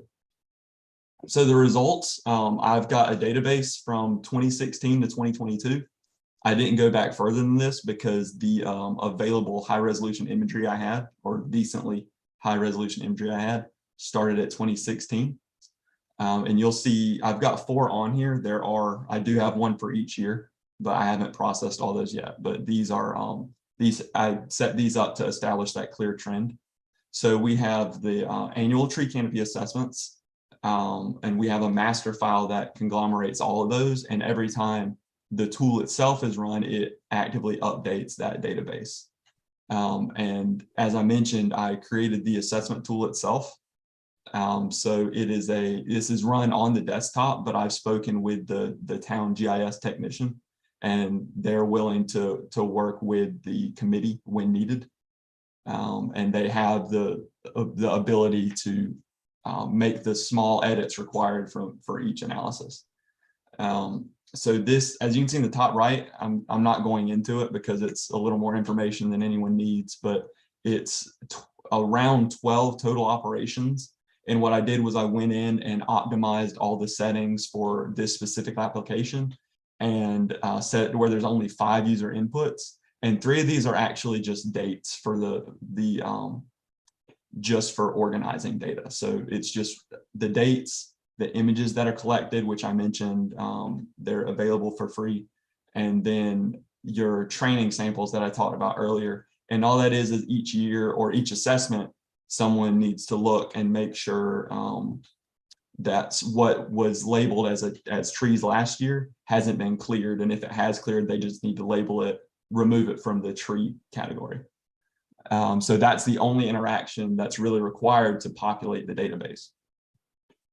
And the results, as I mentioned, first we have the survey itself, and this QR code in the corner, I'll have it again at the end, is where anyone can go to this. So if you would like to help populate this database, feel free, but we're going to go to it here. This is what it looks like when you go to the link. You can put your name if you want, and it'll select the date, and it'll activate, if you give it permission, it'll activate your phone's GPS. So once it does that, you can go on here. If your phone's close enough to the tree you're looking at, you can just click the pin and it'll drop it there. Or if you were, say, looking at a different tree, you could drop it over there and it'll have it. And that way you can add the actual location of the tree on file. And then once you move past that, it'll access your phone's camera and you can take a picture of the tree, upload it from there. If you know what your tree is, you can add the species to it, or you can leave it blank and it can be edited later by a member of the committee. And as I mentioned before, if it's a legacy tree, you can put the legacy tree and where it is, what's important about it. Or if you have some other story to tell about it, you can add that. And every time you submit this, it updates the records and will update the app. And now moving to the app, as a preface, this looks different on different monitors, and I happen to have a large monitor, so it's a little bit stretched out. But this is, if it'll hold up, because it is a lot of data. This is the canopy. I'm not going to zoom out any farther, but this is the canopy of the town. And if it wants to kick in, it will have over here, it'll have the list of all assessments, which is on there. It'll load in a minute. But we'll start with the feature of the uploaded database itself, all these red dots. I actually went out to the town on Friday. It's a very lovely town. That's the first time I've been there. But I went around and took pictures and used the tool to make sure it was working. And what you can do is down here at the bottom, select the species of tree you want to look at. And I went to, there it goes. I actually was in the town square and I found your Christmas tree. So just as a little fun thing, I put the Christmas tree on there. It's a little slower because it's running the Zoom meeting as well, but hopefully it'll kick in. Well, that loads. If you look in the top right, you can see how the percentage of each processed tree canopy assessment and how it changes over time. If you hover over it, it'll tell you the percent for that specific one. So in 2016, you had a 53% canopy coverage, 2018, 50, 48, and then on to 46 in 2022. So, and as mentioned, that'll automatically populate every time a canopy assessment is run. Oh, it does not want to. Okay, so when it does want to load properly, you can click on here and it'll tell you the date the image was taken. It'll tell you the information about the tree, the species of the tree, and it'll have a spot where you can click and see the image that was submitted for the tree. and it's not. It did the easy part this time. It was not wanting to do. Okay, well, anyway. But another aspect of this is the ability to select 2 canopies and swipe, and you can see where things have changed over time. So between 2016 and 2022, you can see, especially obviously in this area, what has been cleared out. So you can see that. And then this feature that's still in development is where we're talking about predicting and estimating changes in the future. So there's 2 functions where you can select an area that you say you're going to have it cleared out. Say someone comes in and say, I want to clear this for a development. You would select here and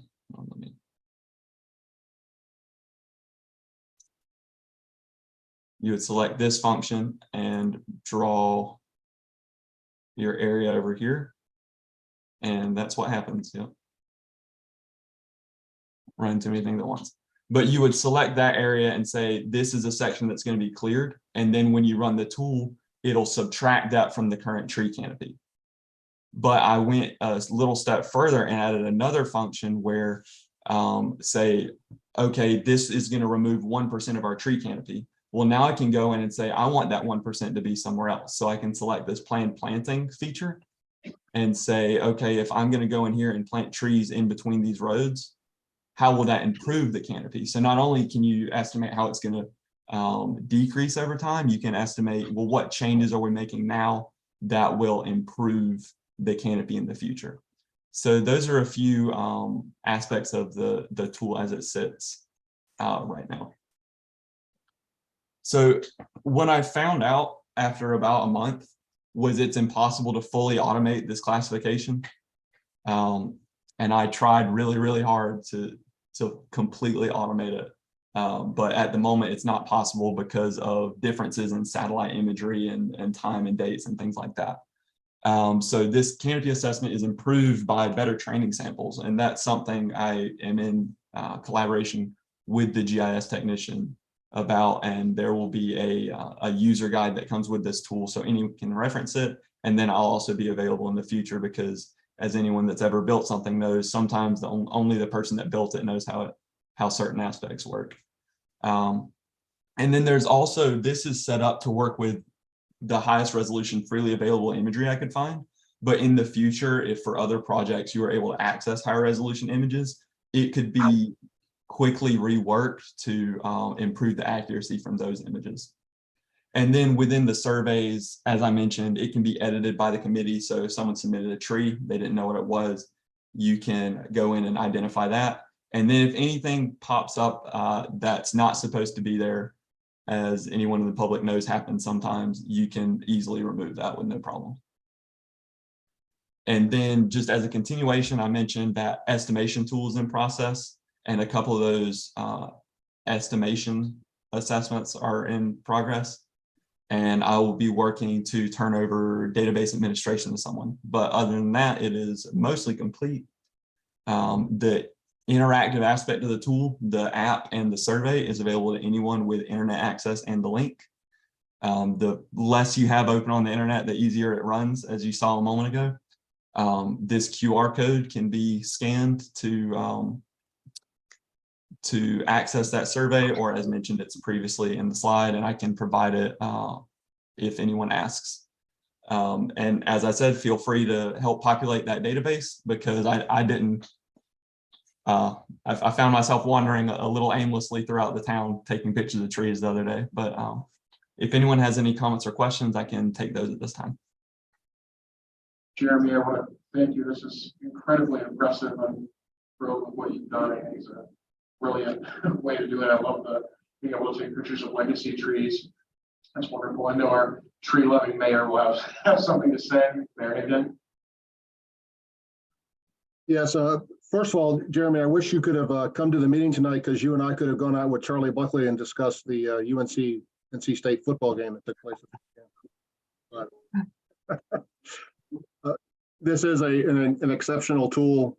What I really like the functionality he showed, where we can show how much tree canopy is being lost if we green light different size of projects, et cetera. That's really good. The only question I have, Jeremy, is somebody at least reasonably competent in using this software that's on the appearance and tree board, like Debbie or some, you passed along your knowledge so they know how to use this? So I'm setting it up so that I'm writing a step-by-step, as simple as possible user guide that comes along with it. Perfect.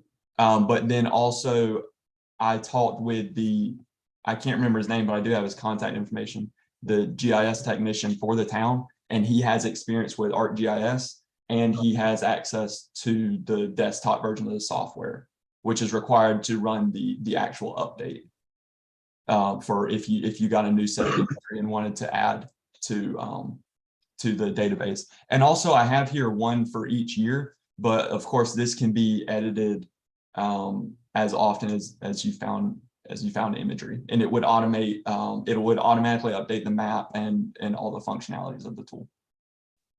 Well, thank you. It's a great job. I also want to give a shout out to Debbie Foster and the Appearance and Tree Board for all the work they're doing and for finding you and looping you into this project, because it's a great addition to our utility belt. So thanks a lot. I'd just like to add that Mr. Davis has proved positive of the tremendous resources we have in our college system and university system here in the Carolinas. And I'm hoping that we can utilize that even more in the future. Thank you.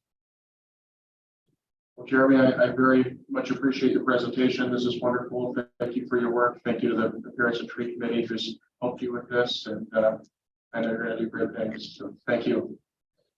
All right, we're going to move on to an update on the Mecklenburg County 2023 property reevaluation. Assessor Ken Joyner will be giving the presentation. Thank you, Mayor Pro Tem Poole, town board, town staff. I appreciate the opportunity to be here tonight. Give you an update on where we're at with the 2023 revaluation. I know everybody is eager to find out where everything is going to end up. Can't tell you, we can't give you definitive numbers tonight because, as we're all aware, the market is still in flux. We will be mailing those notices in March, allowing us plenty of time to review all of the market transactions through January 1 as we prepare each of the municipalities, the county, to pass their tax rates later in the spring. I've got with me tonight Brad Fowler, Assistant Assessor, and he's going to come and run you through the project, and we'll be here to answer any questions. You know, y'all are on a tight time frame tonight. We were told about 10 minutes. I've probably taken up 2 or 3 already. Thank you. Thank you, Ken.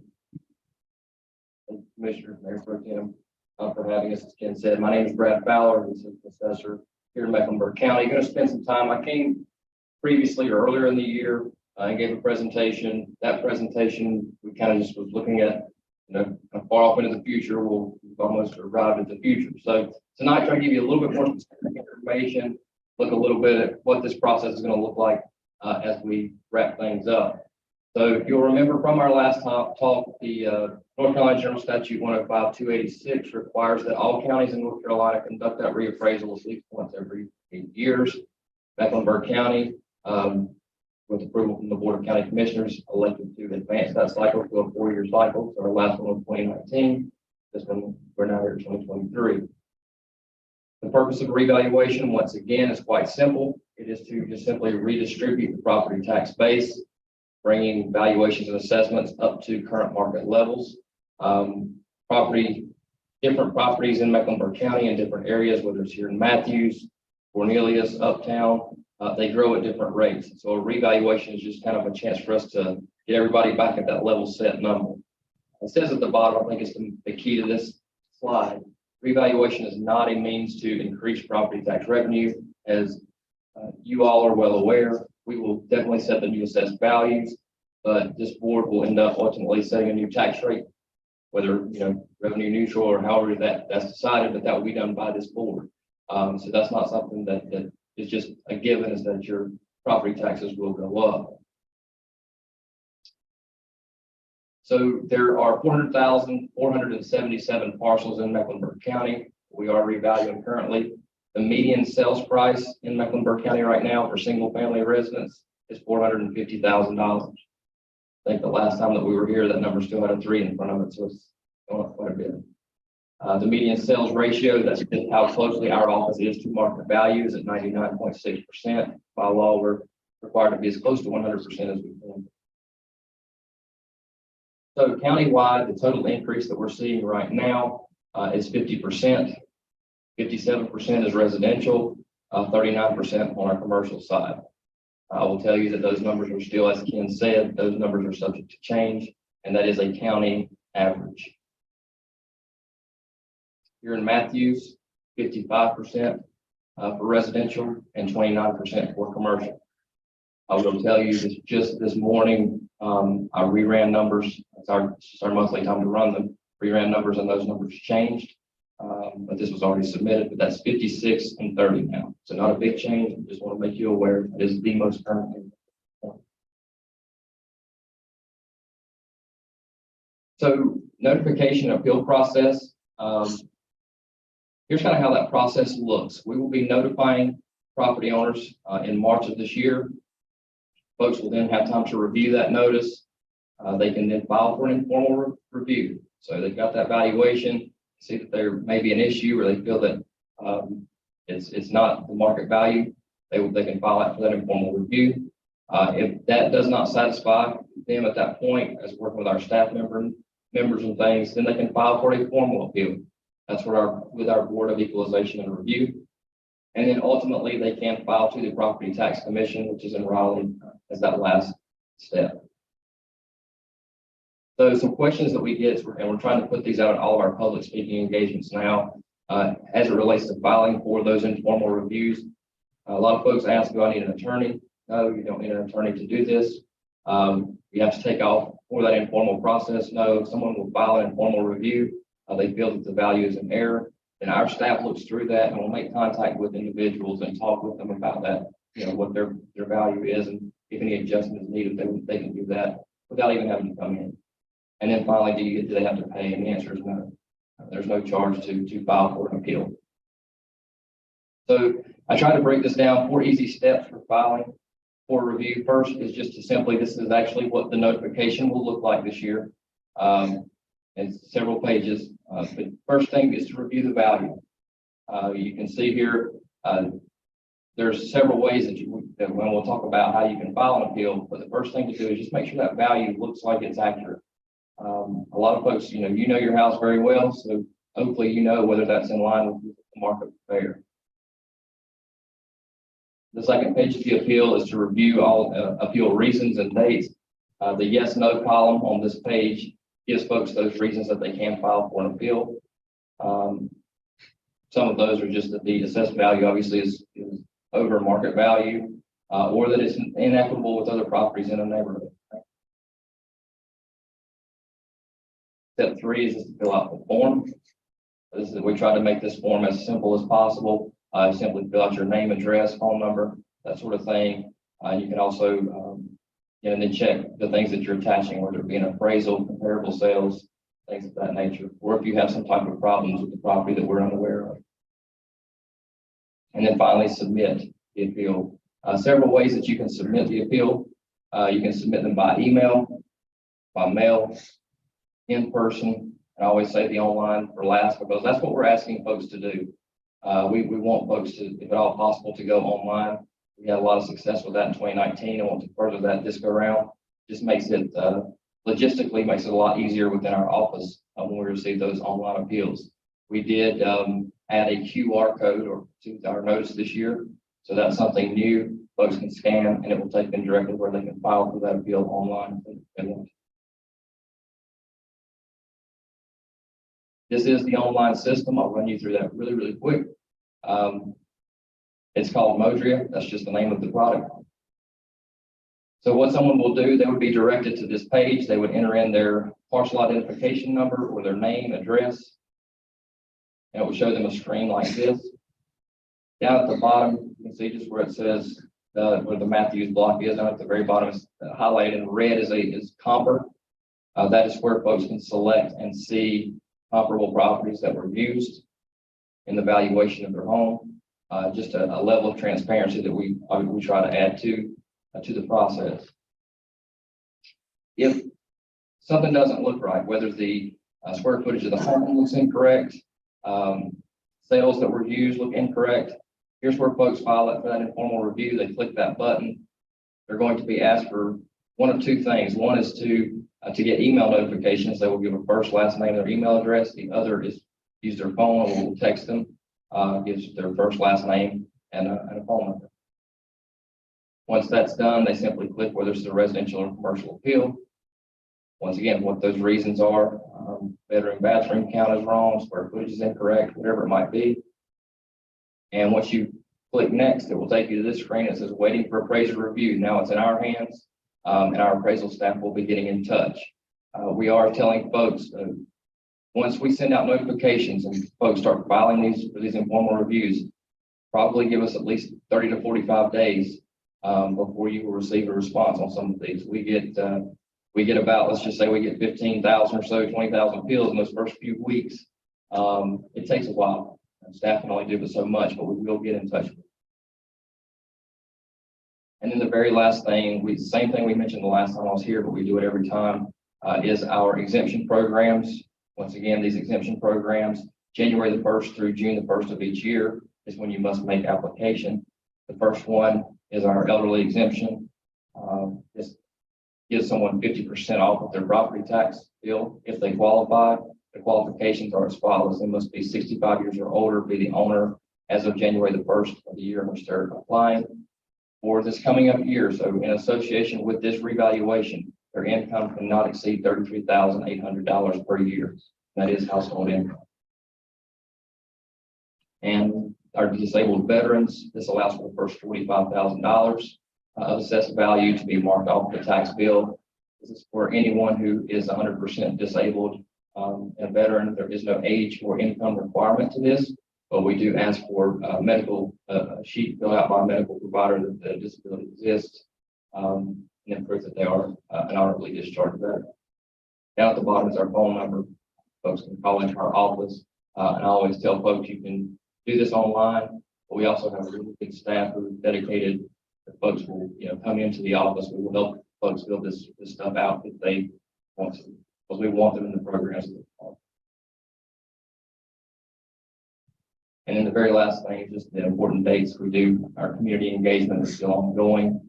Ken and I have spoken at over 80 places in the last 6 months. Our Citizens Review Committee, we have a meeting with them later this week. That is a 9-member panel that reviews all the work that our office does. We're still meeting with those folks. We will be finalizing values all the way up until February because the market is changing. We're watching what's happening there. Notices of the values will be mailed to property owners in March. And then that is when that informal appeal period will begin. And not long after that, our Board of Equalization and Review, that more formal appeal process will begin. The Board of Equalization and Review will convene. The last time really that you can file for an appeal with our office will come in June. So June of 2023 is when the Board of Equalization and Review will adjourn and folks can no longer file for an appeal. And then finally, we will be mailing out, or our collector's office will be mailing out tax bills in late July next year. That will be the first time the new assessed values and any changes in tax rates will be used on the tax bill. And with that, I'd be glad to take any questions that you all may have. Thank you. We expected the numbers to be high, but man, there's some high increases. Is there any questions or comments from the board? Mayor, sorry, you recognized. Yes, have we ever had a reevaluation this high ever in recent memory? Say what? I'm sorry. Have we ever had an evaluation go up this much in this short of a period of time? In this short of a period of time, I can't say that we have. I think we all know that we've seen historic growth and change in the market over the last few years, and in an 8-year cycle, you certainly would see something like this, and then some potentially.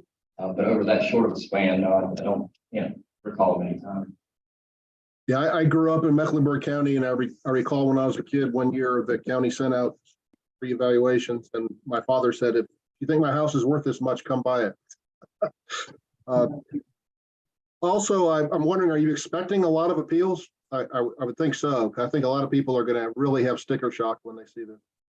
Yeah, so right now we're anticipating kind of the norm, nothing outside of that. I think a lot of folks, just from watching local news reports and that sort of thing, that the market values of properties have increased. So a lot of folks, and two, I think with the effectiveness of our online options and tools that folks can see some of the things that have changed in the property, and some of the things that are being utilized to value the property, I think that will kind of get a lot of people really, don't really go that step of filing for that informal review. And just to give you some context, the normal, we had 30,000 informal reviews in 2019. So we're anticipating a large number.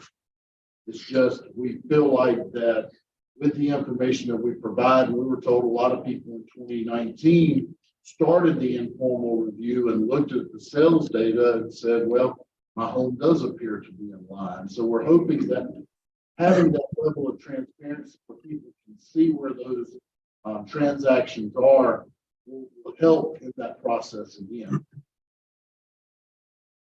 Thank you. Are there any other questions or comments from the board?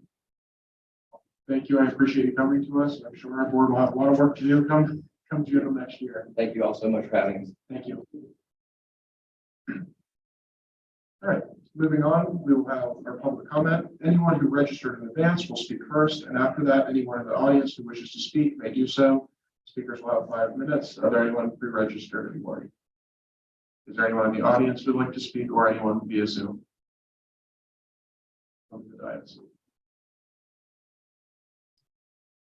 And please state your name and address for the record.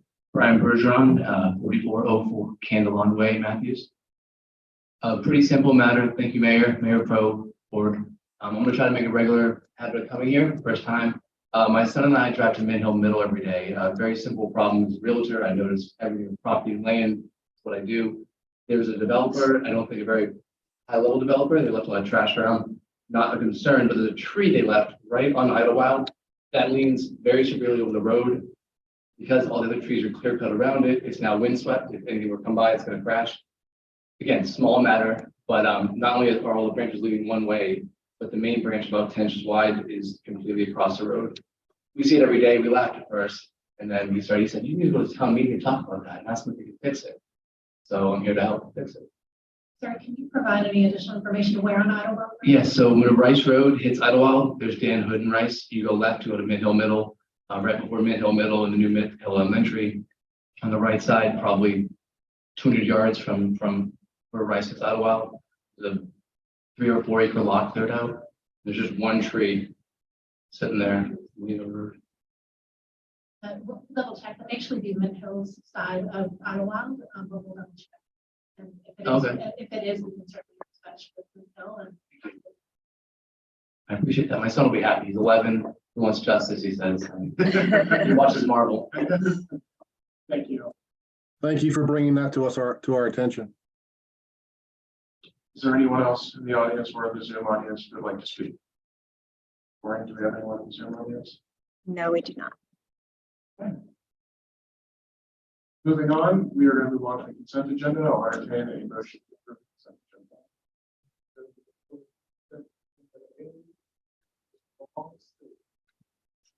Second. We have a motion by Commissioner Whitley, a second by Commissioner Garner. All in favor? All opposed? That passes unanimously.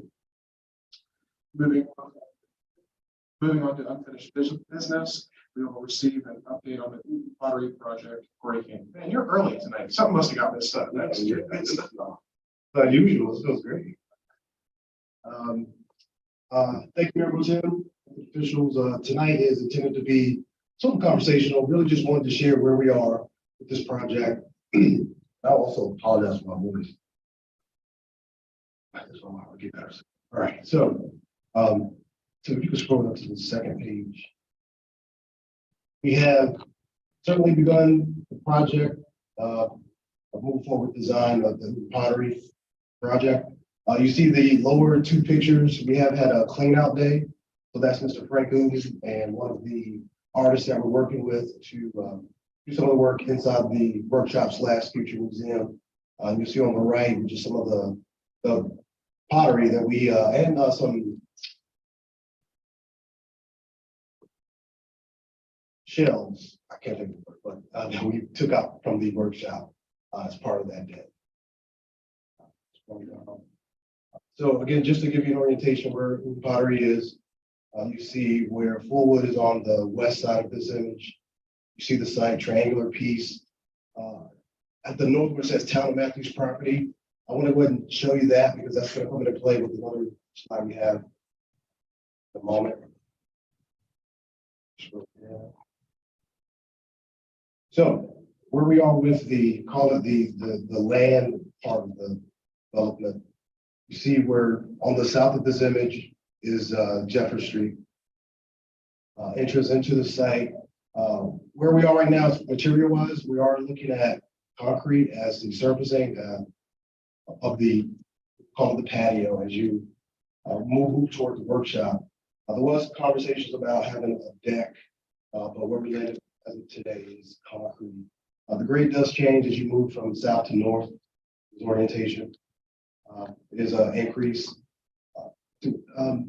Or could you zoom in where you see the word curve? One thing I wanted to point out is there's a door right where that word curve is. And again, where we landed as of today is to either shrink the height of that door or just simply eliminate the door. Because again, with the grade change, the concrete would impact the use of that door. We also have some awesome patio seating, some nice planting strips. We will maintain this 50-foot stream buffer, so no development closer than 50 feet of that stream. We haven't staked the center line, but the nature trail will, of course, be located on the site. So I guess as I'm talking about this workshop area, are there any questions? All right, so again, pretty straightforward. Again, the goal is to create this experience for participants, to be able to see the workshop and also have a nice park facility to also passively enjoy. We'll get into more detail about the kiln in a second. So this image is of the workshop. So we're working with Mike Walker. So if any of you know him, he helped design the Heritage Museum right next door. Great person to work with, and has a lot of great ideas about how to make this workshop into the museum that we're trying to create. So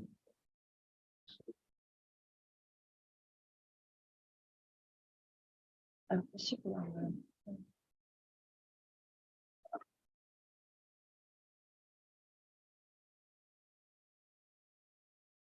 right, so these symbols here represent the interpretive signage. It's going to be located on the site.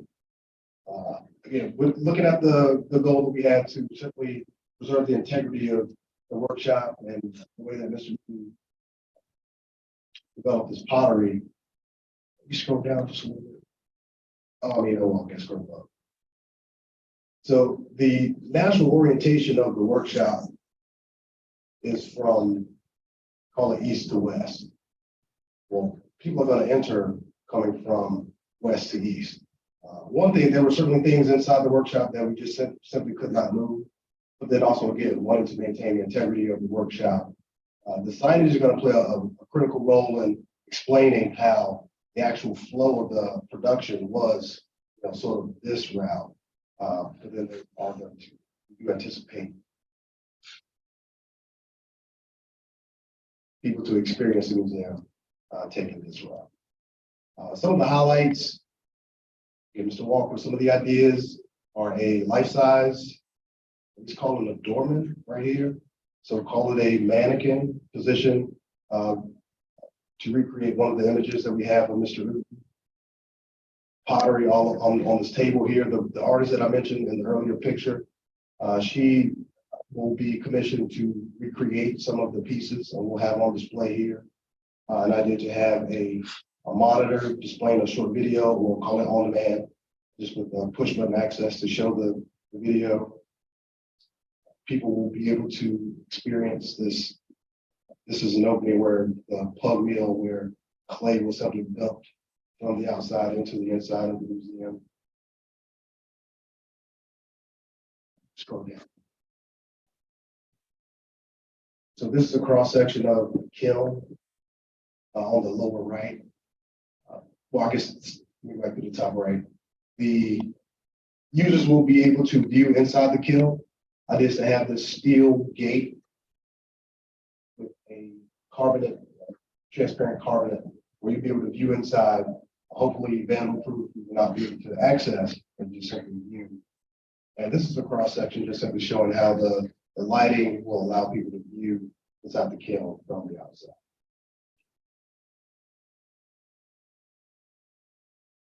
A couple of additional images of the signage, or the types of signage we plan to have. There will be these reading panels here at the opening or the outside lower edges of the windows or the viewing areas from the outside into the museum. This is just an image of the type of monitor with the on-demand video, certainly some pottery shown. And this is an image of one of the photos we found. We plan to install or rather interpret signs and just talk more about Mr. Uber and pottery in this region of North Carolina. So right here, where I mentioned before, just to orientate everyone, this is property at the town owns to the north of the site.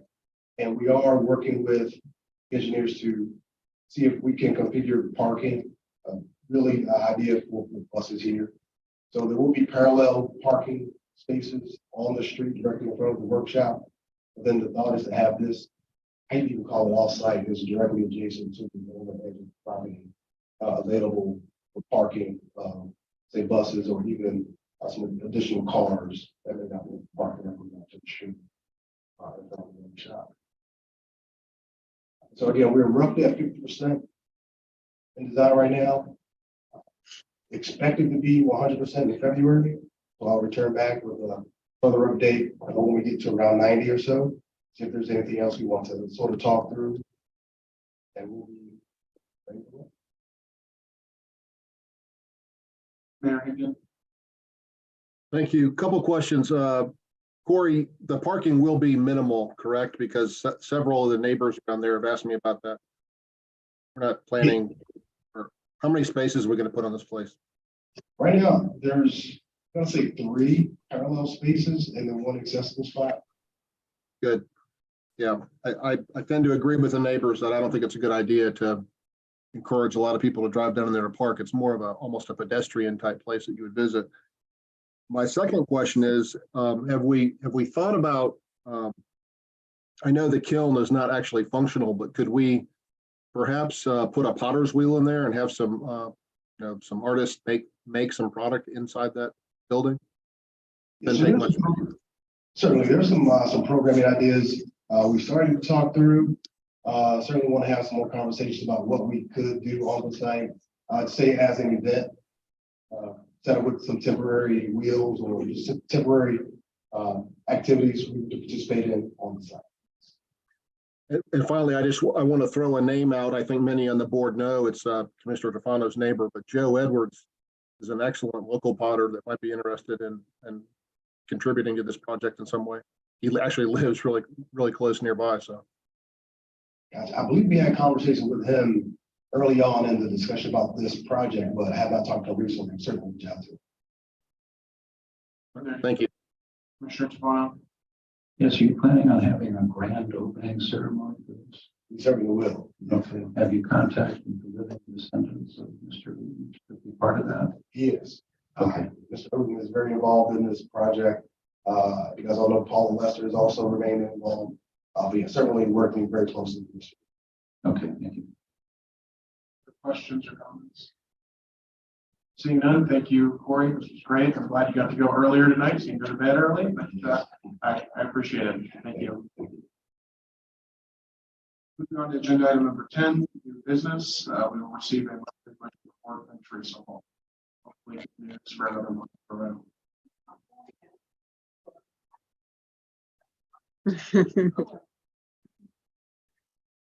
Good evening, Mayor Pro Tem and members of the board and Mr. Mayor.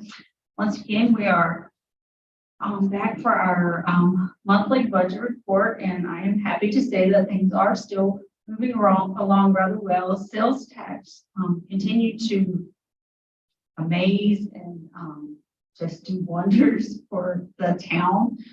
We are currently operating at an 18.06% higher year-over-year number.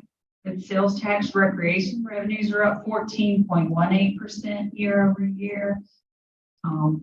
And all other occupancy tax, rental car tax, everything is coming in either at the same level as last year or slightly above last year at the same time.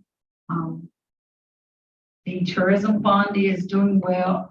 People are back out and we're able to have events, so people are able to come out and attend the events. And we are looking forward to the month of December because there are quite a few events planned, things happening with Parks and Recreation. So we expect good things to come there. And the month of November, which these are the figures for the month of October, but as you know, November is when ad valorem tax starts to pick up, but December is when we really receive the bulk of the ad valorem tax. So I'm really looking forward to continuing to see the growth in those collections as we move into that higher collection period. Any questions, Commissioner Todd? So do you anticipate an increase in the surplus for the general fund after this fiscal year? It's a little early in the year to make that prediction because again, some of our larger payments are due in the second half of the year as well as receiving those revenues. But I would hope that we are able to increase rather than dip into fund balance during this fiscal year. This may be a question that you're not prepared to answer tonight, but it's the general fund in terms of investing it. Can you give us an update on where that is? Actually, I received an email this evening from 3+1 Cash Best. So I will be scheduling a time to meet with the manager and assistant town manager in the coming weeks, and hopefully we can have an update in the December meeting. Thank you. Thank you. Any other questions, comments? Seeing none, thank you for another positive one. I'm expecting one next month as well. Thank you. No pressure. All right, moving on to item B, consider resolution certifying and declaring the results of the special bond referendum and the bond orders authorizing the issuance of general obligation bonds. Yeah, that's enough. Thank you. Yes, it is. Thank you, Mr. Mayor Pro Tem, members of the board, and the mayor. So the next step in the certification process following the votes that occurred on November 8th, the Mecklenburg County Board of Elections met, and their role is to formally canvass and certify the votes that were submitted by our citizens. And so they have completed that process, and they have provided the certificate of canvass that reflects those results.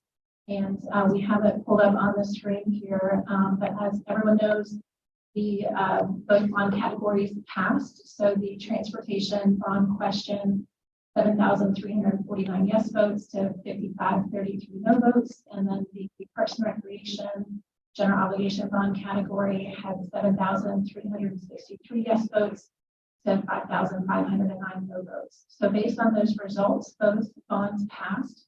And it was interesting to see that we had about 55.6% of registered voters participate in the election. So midterms, you always see a higher turnout, but that's a higher number than I think we've all seen in a while. But as part of being able to move forward with eventually having a bond issuance, this board needs to approve a resolution that certifies and declares the results of the special bond referendum on the bond orders authorizing the issuance of general obligation bonds. And so I will read the resolution for the record and then happy to answer any questions or after that. So it's a little long, forgive me. This is a resolution certifying and declaring the results of the special bond referendum on the bond orders authorizing the issuance of general obligation bonds held for the town of Matthews, North Carolina on November 8th, 2022. Whereas the Board of Commissioners of the town of Matthews, North Carolina has considered the certificate of canvass of the Mecklenburg County Board of Elections canvass in the referendum held for the town of Matthews, North Carolina on November 8th, 2022, and certifying the result thereof to the Board of Commissioners, and has canvassed the result of said referendum. Now therefore be it resolved by the Board of Commissioners of the town of Matthews, North Carolina, that it be and hereby is certified and declared that the number of voters registered and qualified to vote at said referendum was 23,116.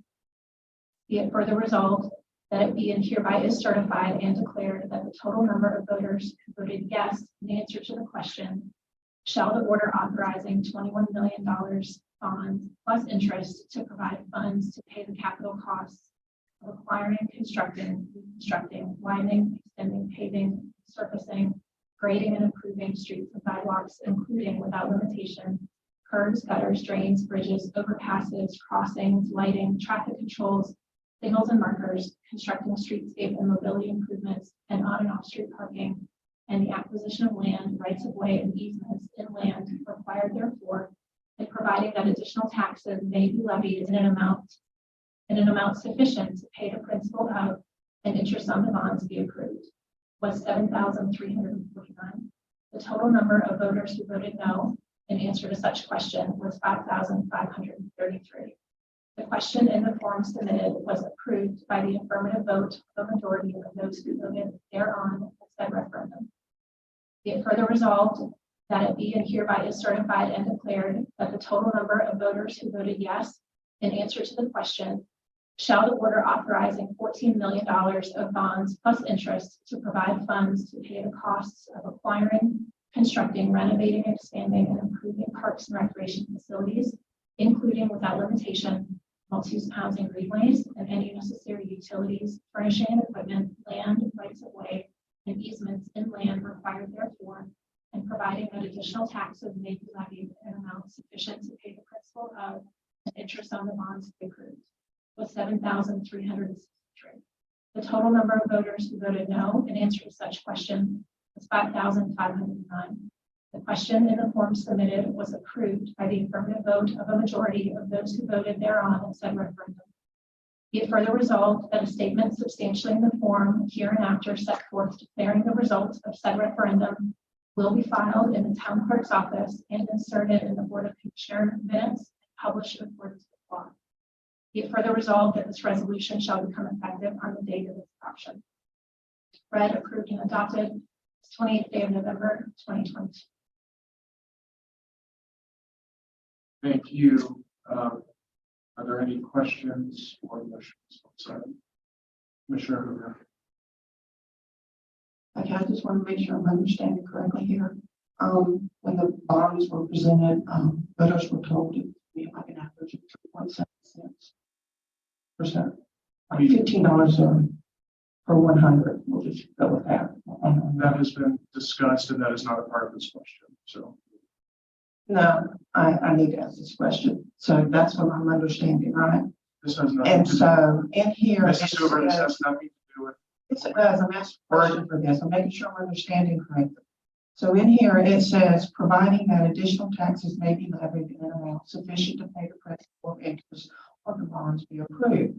Is that saying if need be, taxes will be increased as well to pay the bond back? I Commissioner don't Hoover, have a problem. can I jump in approving here? the vote. I just have a problem. I want to make sure I'm understanding that sentence correctly. Sure. So the bond referendum is asking the citizens whether or not the town should be allowed to pledge its full faith and credit to be able to take out the bonds. And so we did calculations where we projected what we anticipate a full issuance could cost taxpayers in terms of tax increase. Right. But Would this be on top?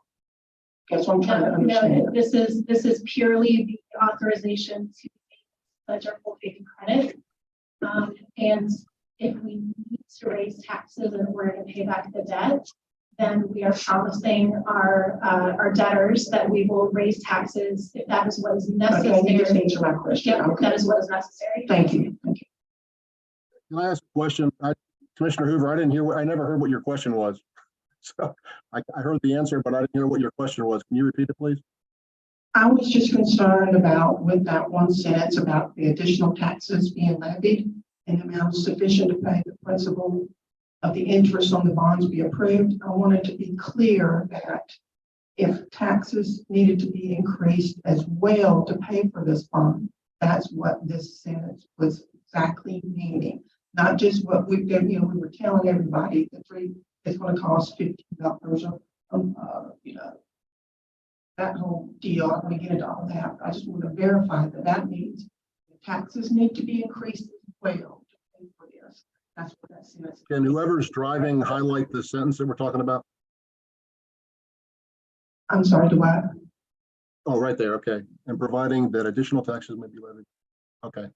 I just wanted that verified to make sure I understood that sentence correctly. I'd like to make a motion that we approve the resolution certifying and declaring the results of the special bond referendum on the bond orders authorizing the issuance of general obligation bonds held for the town of Matthews, North Carolina on November 8th, 2022, as presented. Mr. Wood, I'll second that. We have a motion from Commissioner Gardner, a second from Commissioner Herman. All in favor? All opposed? That passes 6-1 with Commissioner Hoover voting no.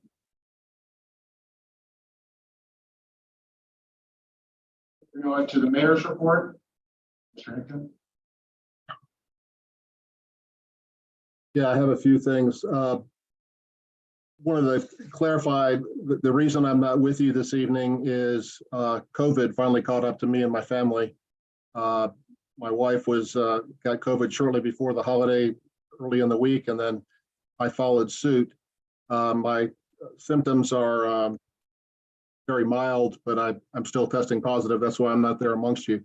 The only reason I bring this up is I want to make sure that the public is aware that COVID is still out there. When I talked to my doctor, they said they're getting lots and lots of new cases turned in. So if you have people that are have health considerations, just be careful.